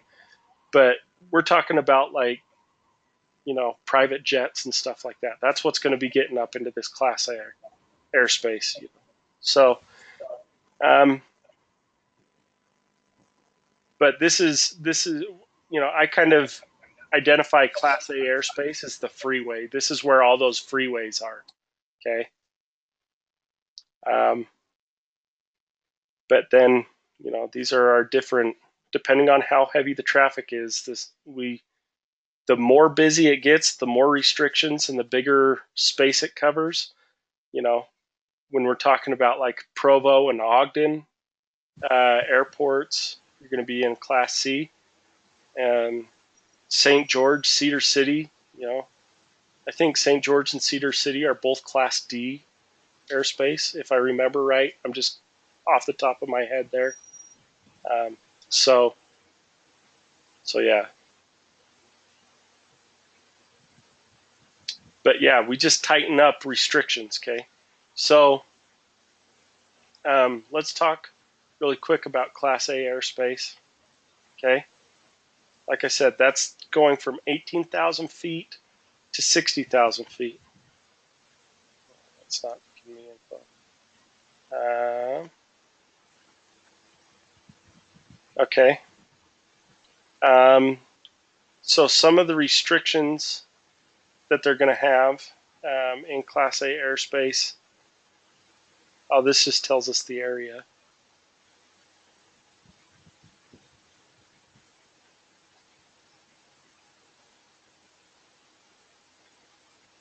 Part 91 is where we learn a little bit about that. Anyways, this gives us some information. This FAR 71 gives us some information of how to identify those airspaces. Like I said, we're going to get pretty in depth with each one of these airspaces when we cover them, but just know that that 71 is where we find the regulations for those airspaces. You can see like VFR visibility.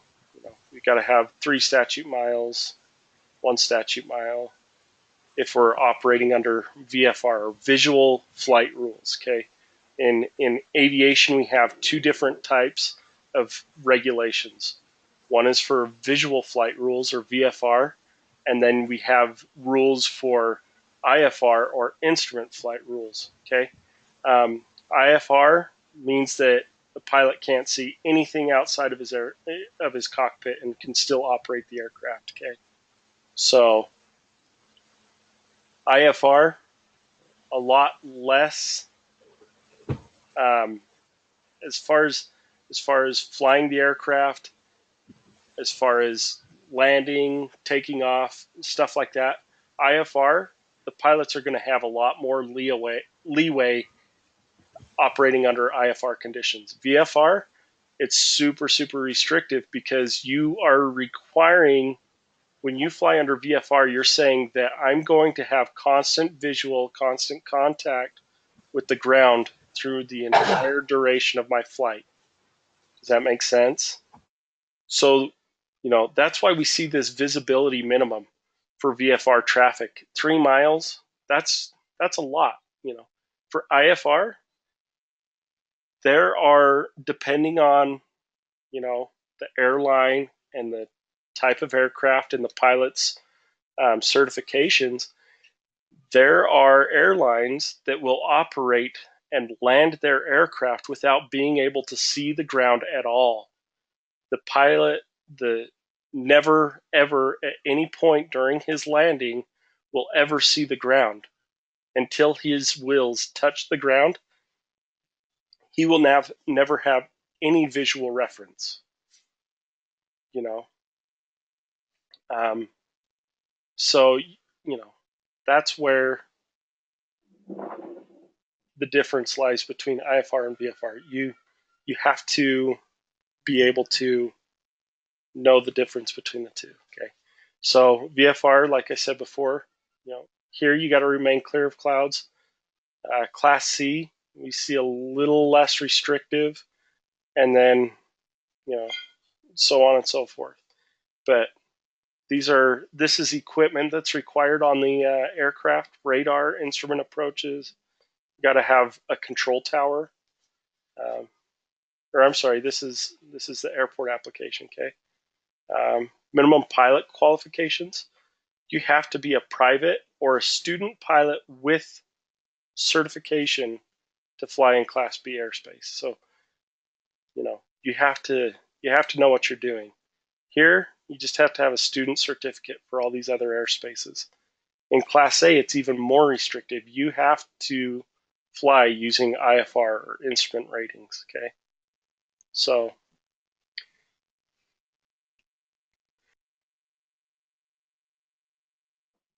yeah, that's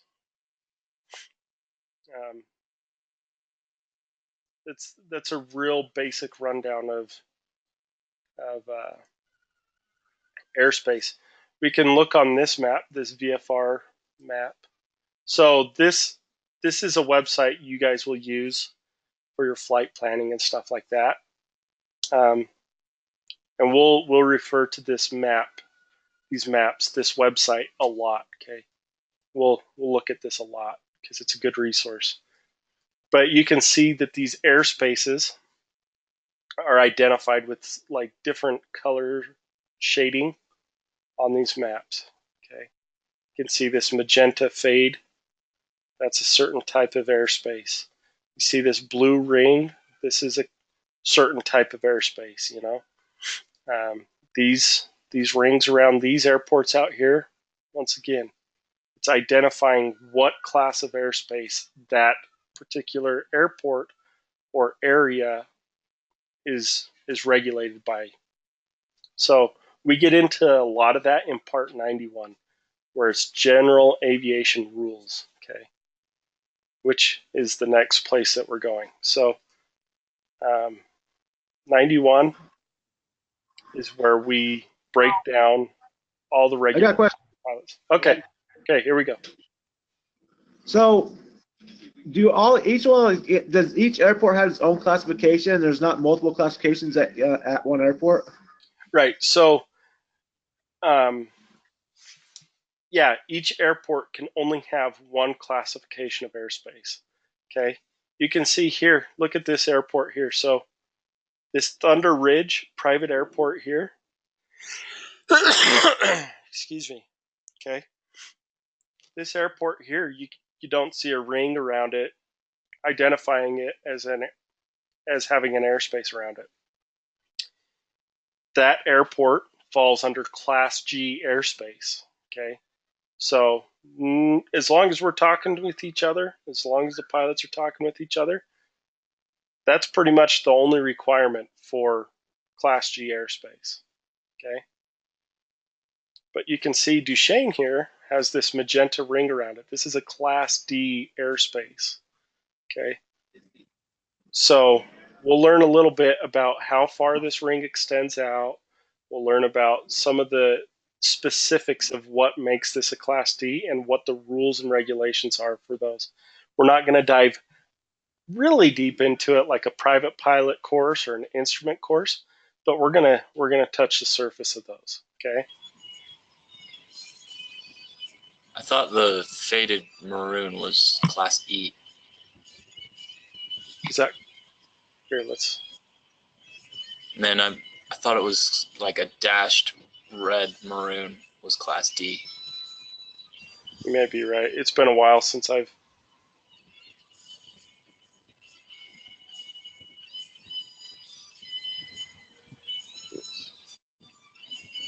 Luckily, here we go.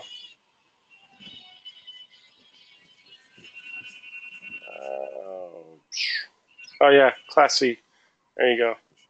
It's been a while since I've operated under VFR traffic, so so you'll have to excuse me. Sometimes I may need correcting. That's okay.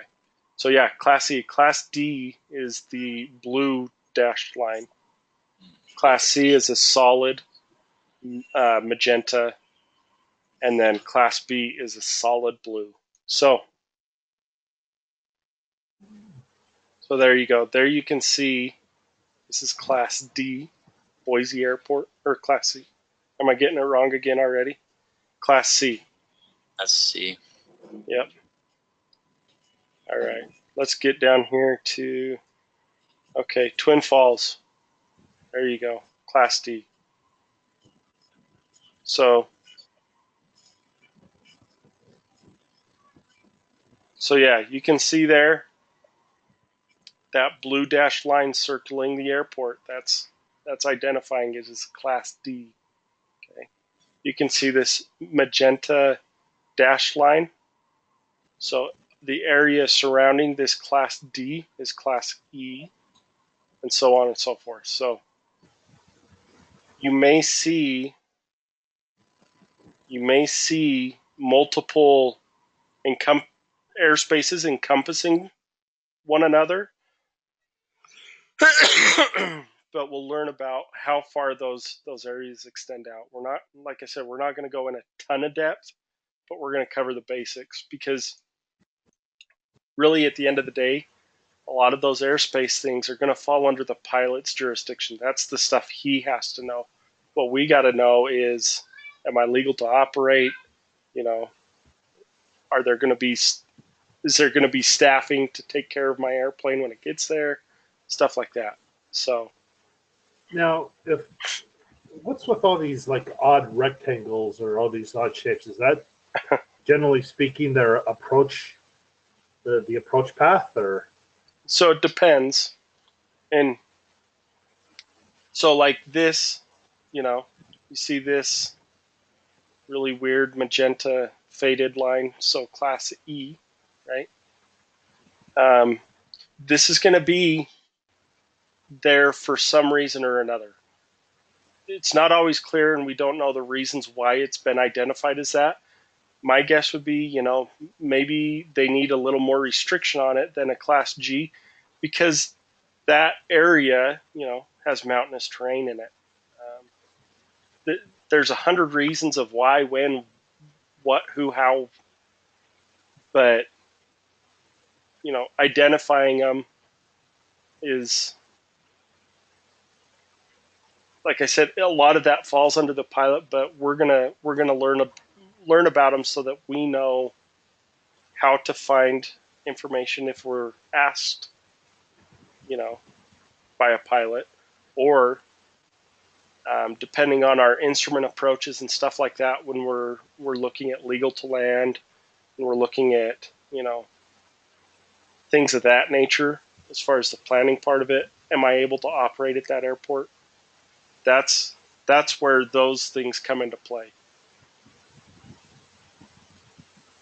So we'll do a big section on reading these maps. We'll do, you know, we'll really dive in and get down to the nitty gritty with this stuff. So with reading these maps and understanding, finding the keys, the legends, and stuff like that to help us interpretate the data. That's all part of what we learn here. So, oops. Let's see here. There we go. So 91. It's pretty encompassing. A lot of information here.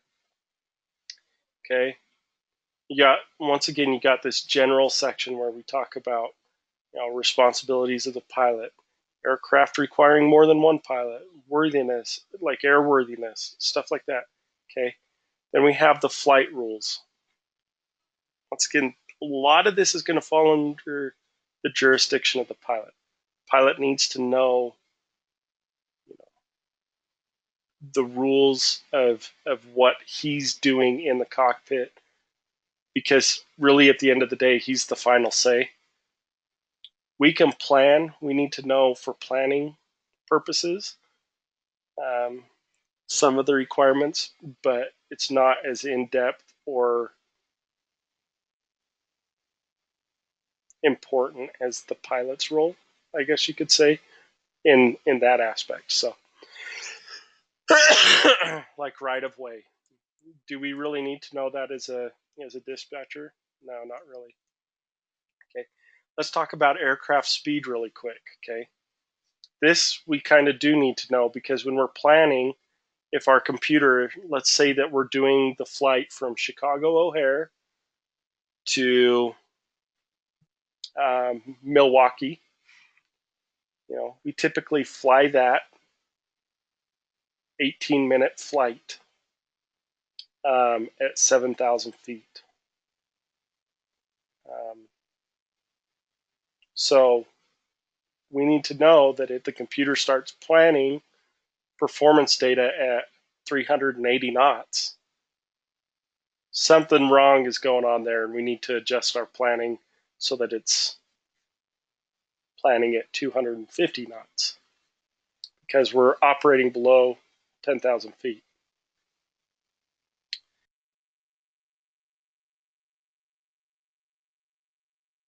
So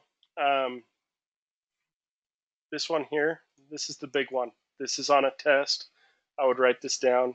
You're going to need to know this. This is important information. No person may operate an aircraft below 10,000 feet above sea level at an indicated airspeed. Once again, that's indicated airspeed, When we say indicated airspeed, that means that's what the pilot's reading off the instrument, okay? We're going to learn that there's some different speeds. There's like 5 different speeds that we talk about in aviation. So indicated, that's what the pilot's reading on his instruments. So he cannot go faster than 250 knots indicated. Can you highlight what you're reading? Right there. Perfect. Part A. Okay. Here's the caveat, okay? Or here's a caveat. Unless otherwise authorized by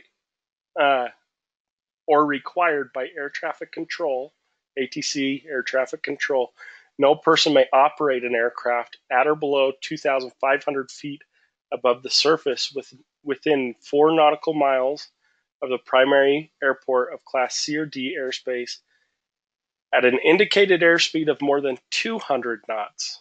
Okay? So there's always these little caveats, right? In a lot of our FARs, where it's basically unless the FAA says so, or unless the FAA deems this was necessary, or unless, all other things that may be important that the FAA considers important. The FAA does a really good job of, does everybody know the acronym CYA? The FAA, they're masters at it. Okay. Cover your assets.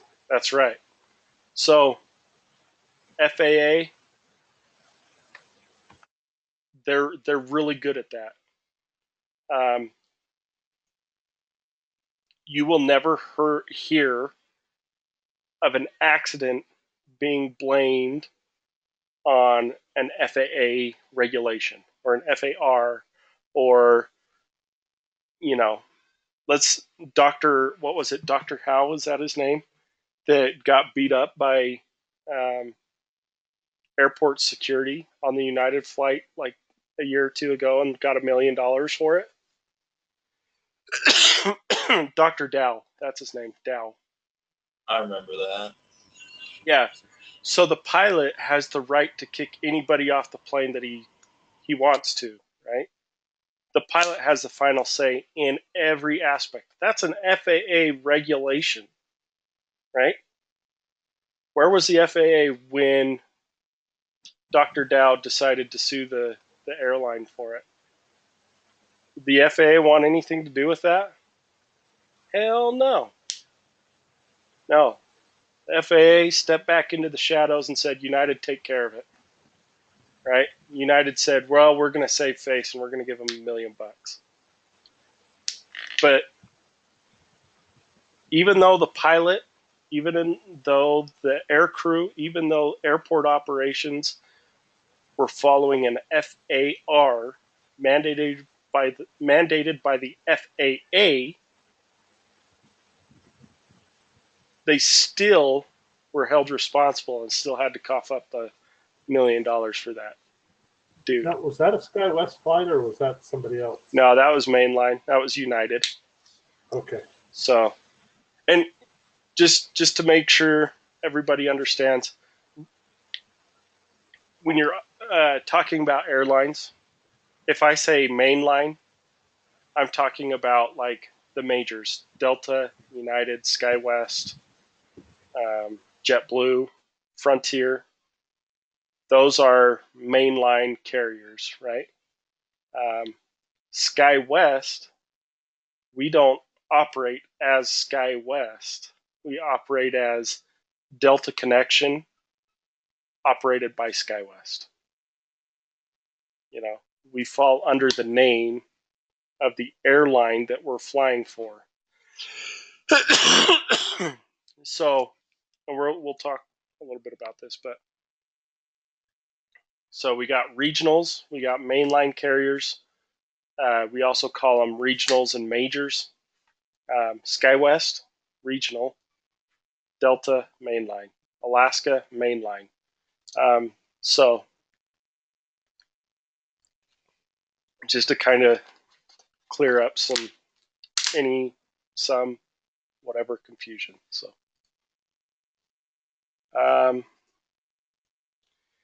okay, here's another one. No person may operate an aircraft in an airspace underlying Class B airspace designated for an airport in VFR corridor designated through such a Class B airspace area at an indicated airspeed of more than 200 knots. So basically what it's saying is this upside down wedding cake that we love to look at right there.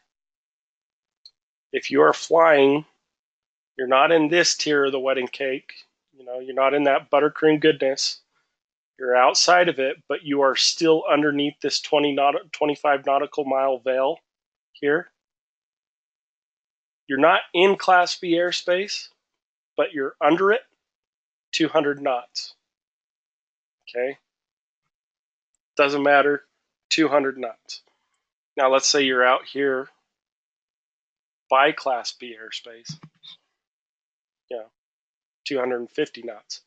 Let's say you get to 10,000 feet. Class B airspace usually ends at about 10,000 feet. Okay, so flying above Class B airspace, no speed restriction. Kick the tires and light the fires. Go for it, Mav. You got it. Now where am I? Okay, there we go.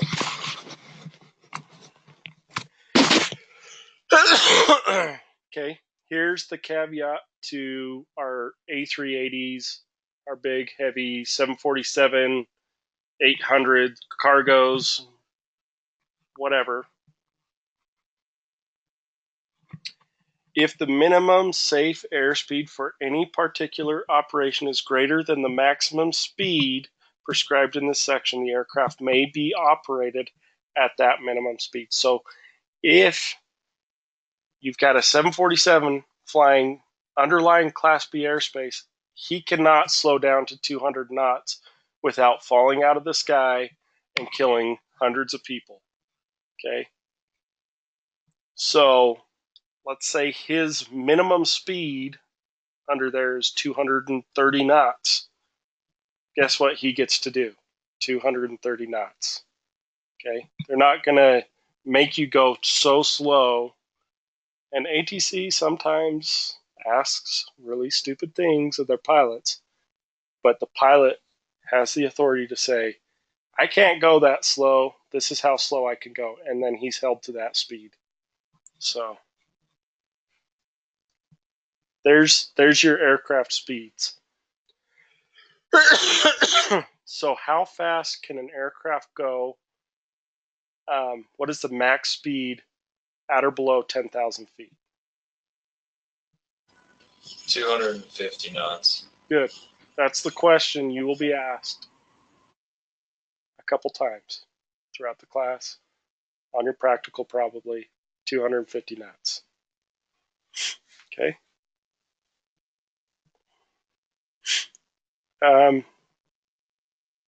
Here's where it breaks down the ATC clearances. Okay.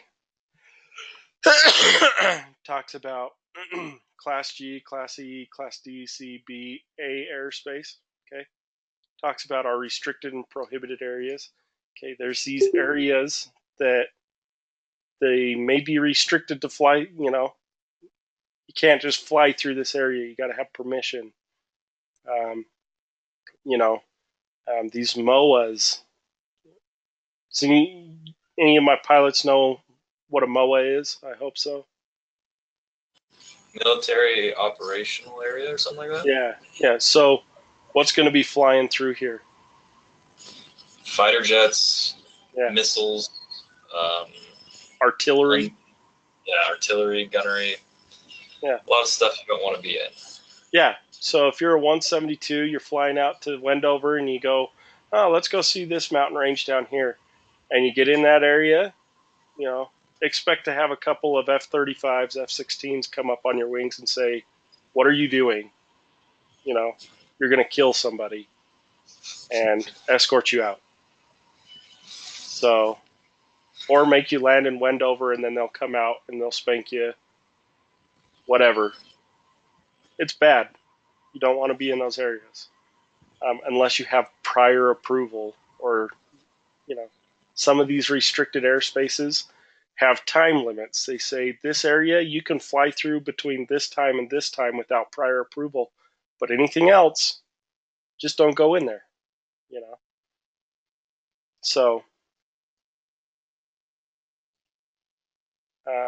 that's those restricted or prohibited areas. You got like football stadiums and stuff like that.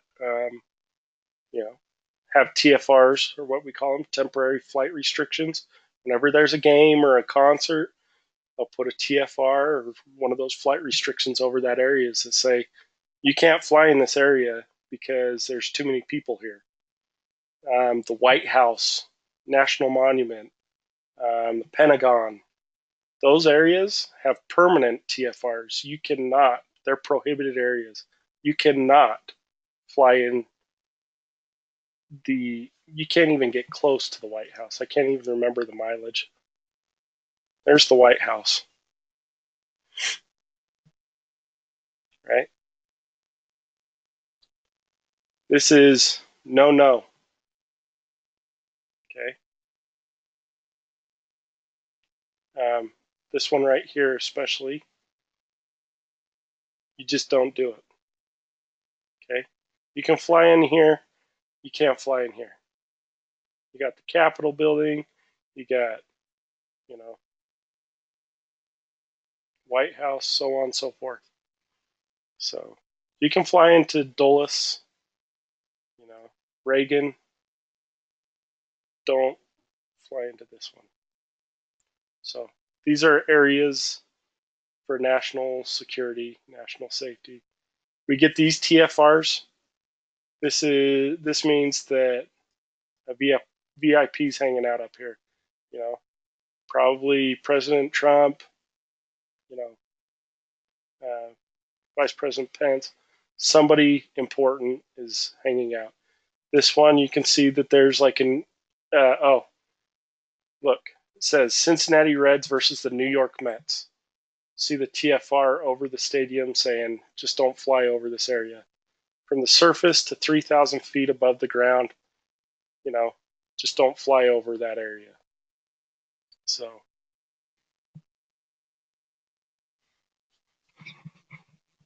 pretty cool. You guys, there's a whole lot more going on than I didn't make my flight today. It's a whole lot of like really cool stuff that you guys are going to learn.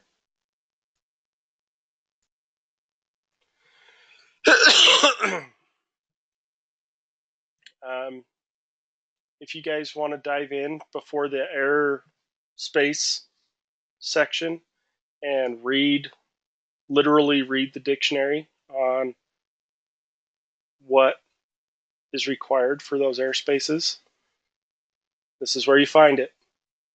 Okay. So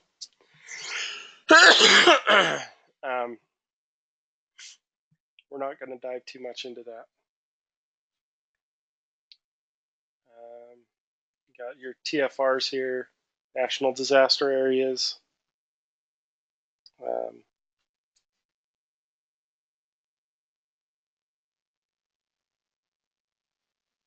All of that's identified there. Okay. Like I said, we're going to get really in depth with these, so don't feel like you have to know it all now.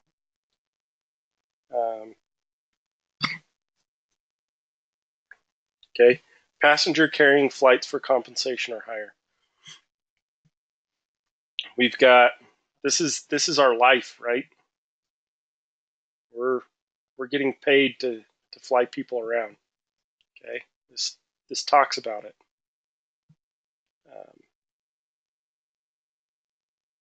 Talks about the requirements of flying for hire.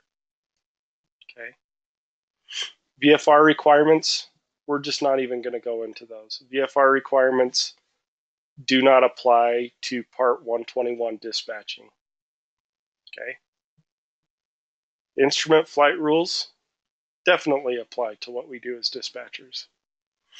A lot of this, though, is tailored a little more towards the pilots. You know, when we talk about VOR equipment checks for IFR operation, there's certain checks that the pilots have to do in order to make sure that their navigational equipment on board the aircraft is functioning correctly. So we, you know, a calibration basically is what they perform. This is the requirements for that. Fuel requirements. Okay, under Part 91, we're not really going to learn this too much.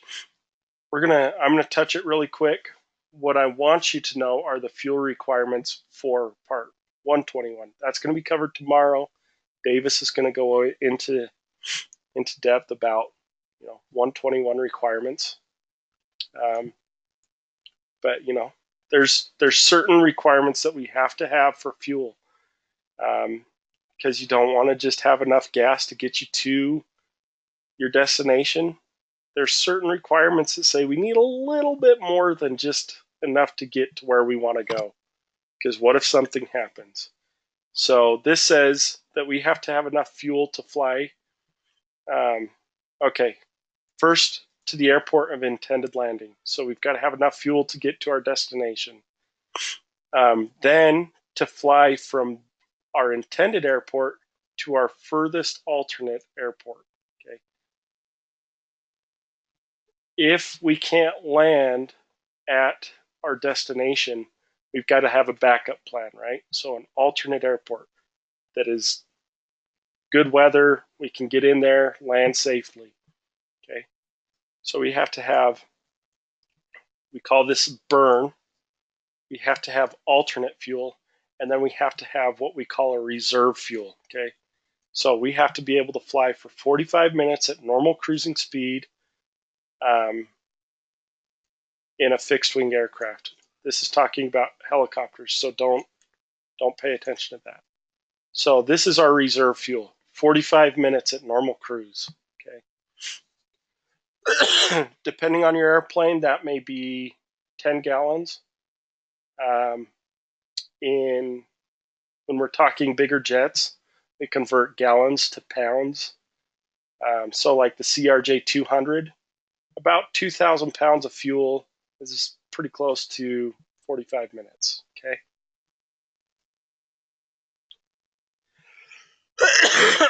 So it just depends on the airplane. But 45 minutes, our fuel burn always converts to pounds of fuel. So we just convert that, how many pounds per minute we burn, to how many minutes we have to have. So there you go.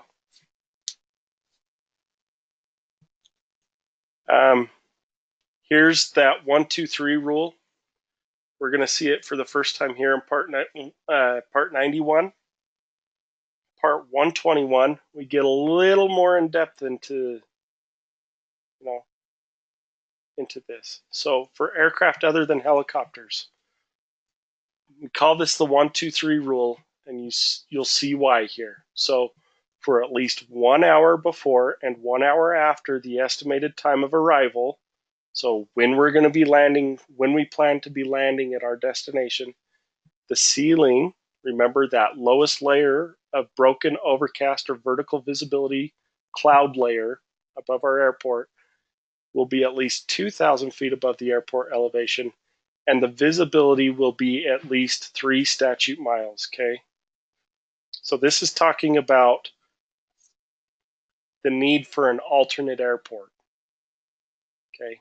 We have to list an alternate for 1 hour before, 1 hour after. The ceilings will be at least 2,000 feet, and we will have at least 3 miles of visibility. Okay. So 1, 2, 3. That is one thing you guys will have drilled into your heads.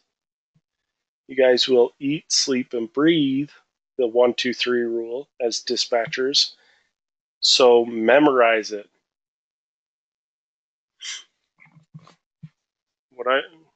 you guys will need to be able to say, so I would write this down, when you are asked, when do we require an alternate, we will say, we always require an alternate unless at least 1 hour before and 1 hour after the ETA, the ceiling is at least 2,000 feet and the visibility is at least 3 miles.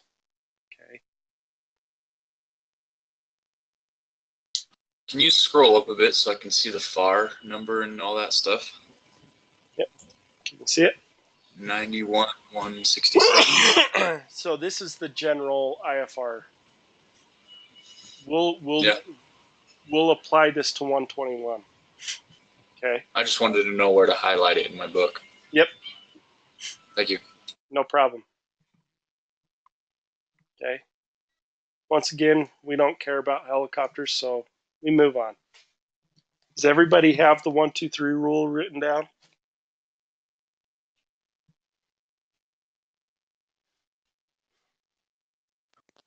Yes. Okay. Yes. Okay. Man, I am really sorry.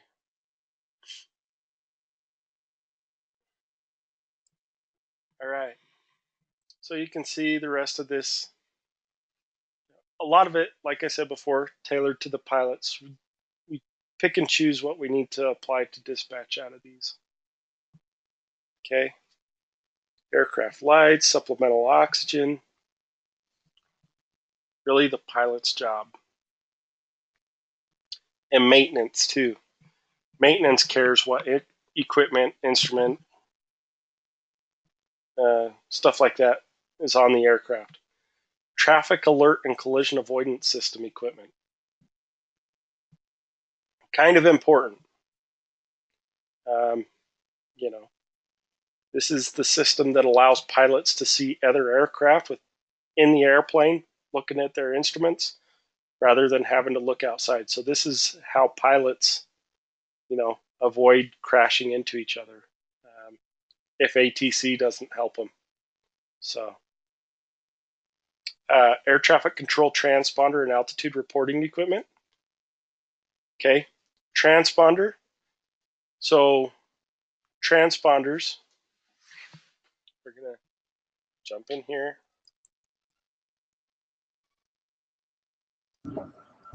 Does anybody use this website at all? Every day. There you go. So, wow. Flights. This is all of the airplanes that have a transponder on them, and are reporting to air traffic control. So these are all of the airplanes that currently have their transponder turned on. And are above 18,000 feet, I think. Yeah, those are all the airplanes flying IFR, reporting IFR. Yeah, so yeah. You add VFR into this, then you just don't see any of the continental United States, okay? Pretty much anywhere in the US at any given time, if you look up, you'll be able to see an airplane, okay? Anyways, the way we can see that this is a FedEx MD-11 flying at 37,000 feet at 589 knots ground speed. Salt Lake to Memphis. Yeah, and he's going from Salt Lake to Memphis. The way we can see that information is because he has a transponder with Mode S, right? So this transponder sends all of this information down to air traffic control, and then air traffic control is able to see where, who, when, why, what they're doing, and they get that information, and they're able to keep him from hitting this guy or this guy from hitting this guy. That's how we operate our flights. What site is this on? It's called Flight Aware. Yeah, this is flightaware.com. So Okay. when we're, if you guys have the opportunity to come and hang out with us dispatchers, you know, down at SkyWest, we have a program very similar to this, but a lot more accurate and a lot better and more badass. We call it Fusion. We can filter to show weather, airspaces, aircraft types. We can single out a specific carrier. We can single out specific aircraft types. Pretty much any filter you could ever imagine dealing with aircraft, we can do it with that Fusion software. So pretty cool stuff. We can see the lightning bolts. We can see visible moisture. We can see infrared. We can see, just a whole bunch of really cool stuff. So here you're getting really basic information, but it's the Fusion software really opens up what you're seeing. So, yeah, but it's pretty fun to just kind of jump on here. Say you're sitting out at night, you can see. You can even click on these airplanes. So this is a KLM flight. This one's a super heavy, I believe. Yeah, Boeing 747-400, flying from LA to Amsterdam. You can see that he left at 1:55 p.m. Pacific Daylight Time, and he's going to be landing in Amsterdam the next day at 8:50 a.m. CEST. I don't know what that is.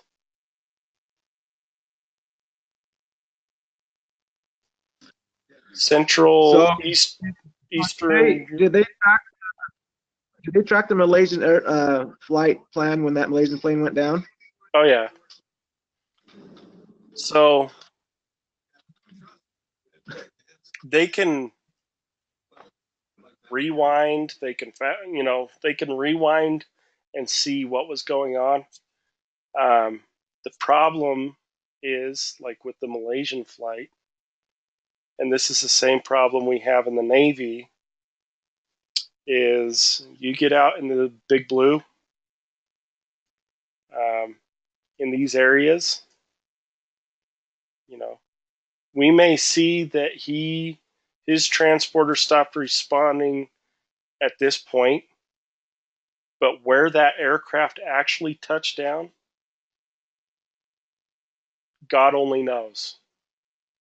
So they'll send out helicopters and everything like that, but they're looking for, in this really dark blue ocean, they're looking for an oil trail. They're looking for, debris. And sometimes that debris is just kind of non-existent, because when these aircraft hit the water at 600 miles an hour, they kind of disintegrate.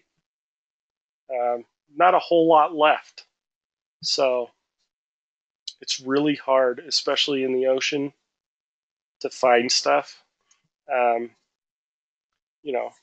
my friend had a buddy that was out on an aircraft carrier. He was on the maintenance deck, out the back side of the maintenance deck, so on the back of the ship. And he fell 60 feet into the water. He was gone for 6 minutes. Couldn't find him. They looked, they sent out the search and rescue aircraft. Could not find this dude anywhere. You're looking for a needle in a haystack, It's extremely hard to find stuff in the ocean. It's just bad juju. So, we use this software. We'll use software that air traffic controllers can see what's going on. They get a radar return, and they can use the radar, but still it gives them this really big, that could be 20 square miles that they have to search, and it's really hard to find stuff when you've got that big of an area to search. So,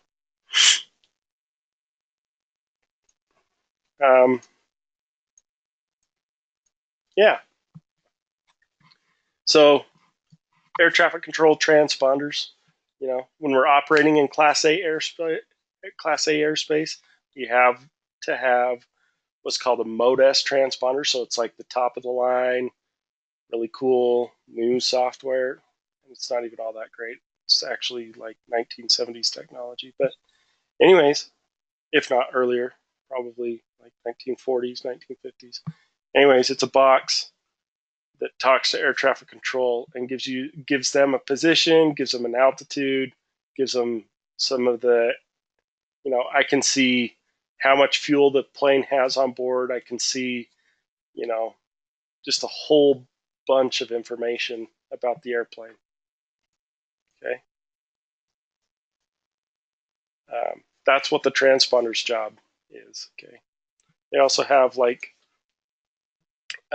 radars on the aircraft where it will give them altitude reporting, stuff like that. So TCAS, like I said before, traffic collision avoidance. It's really bad when two airplanes kiss in the sky. You can see here we've got special flight operations. This is talking about like your aerobatic flight, parachutes, towing gliders, stuff like that. Carrying politicians. Just don't do that.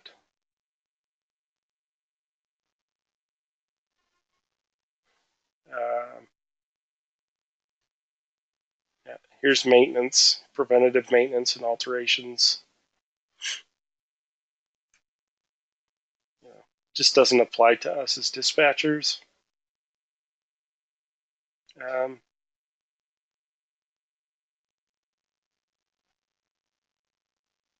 Yeah.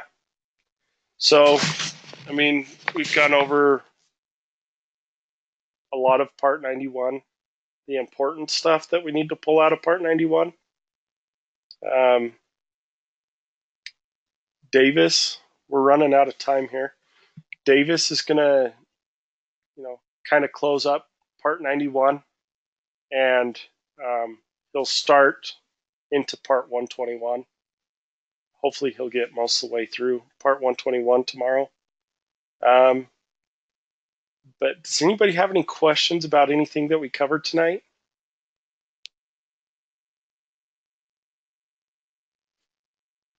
I mean, you guys probably have a lot of questions. You're just praying that we answer a lot of them throughout the class. I'm sure. Yeah, I'm good. So that's the case. I'll end it for tonight, and we will pick back up tomorrow. Davis, give him your attention. Dude's awesome. He's one of the he does a lot of the training at SkyWest. He does, He was once you get out on the desk. Huh? He was here yesterday. Yeah, dude's a stud. Yeah. Really knowledgeable. So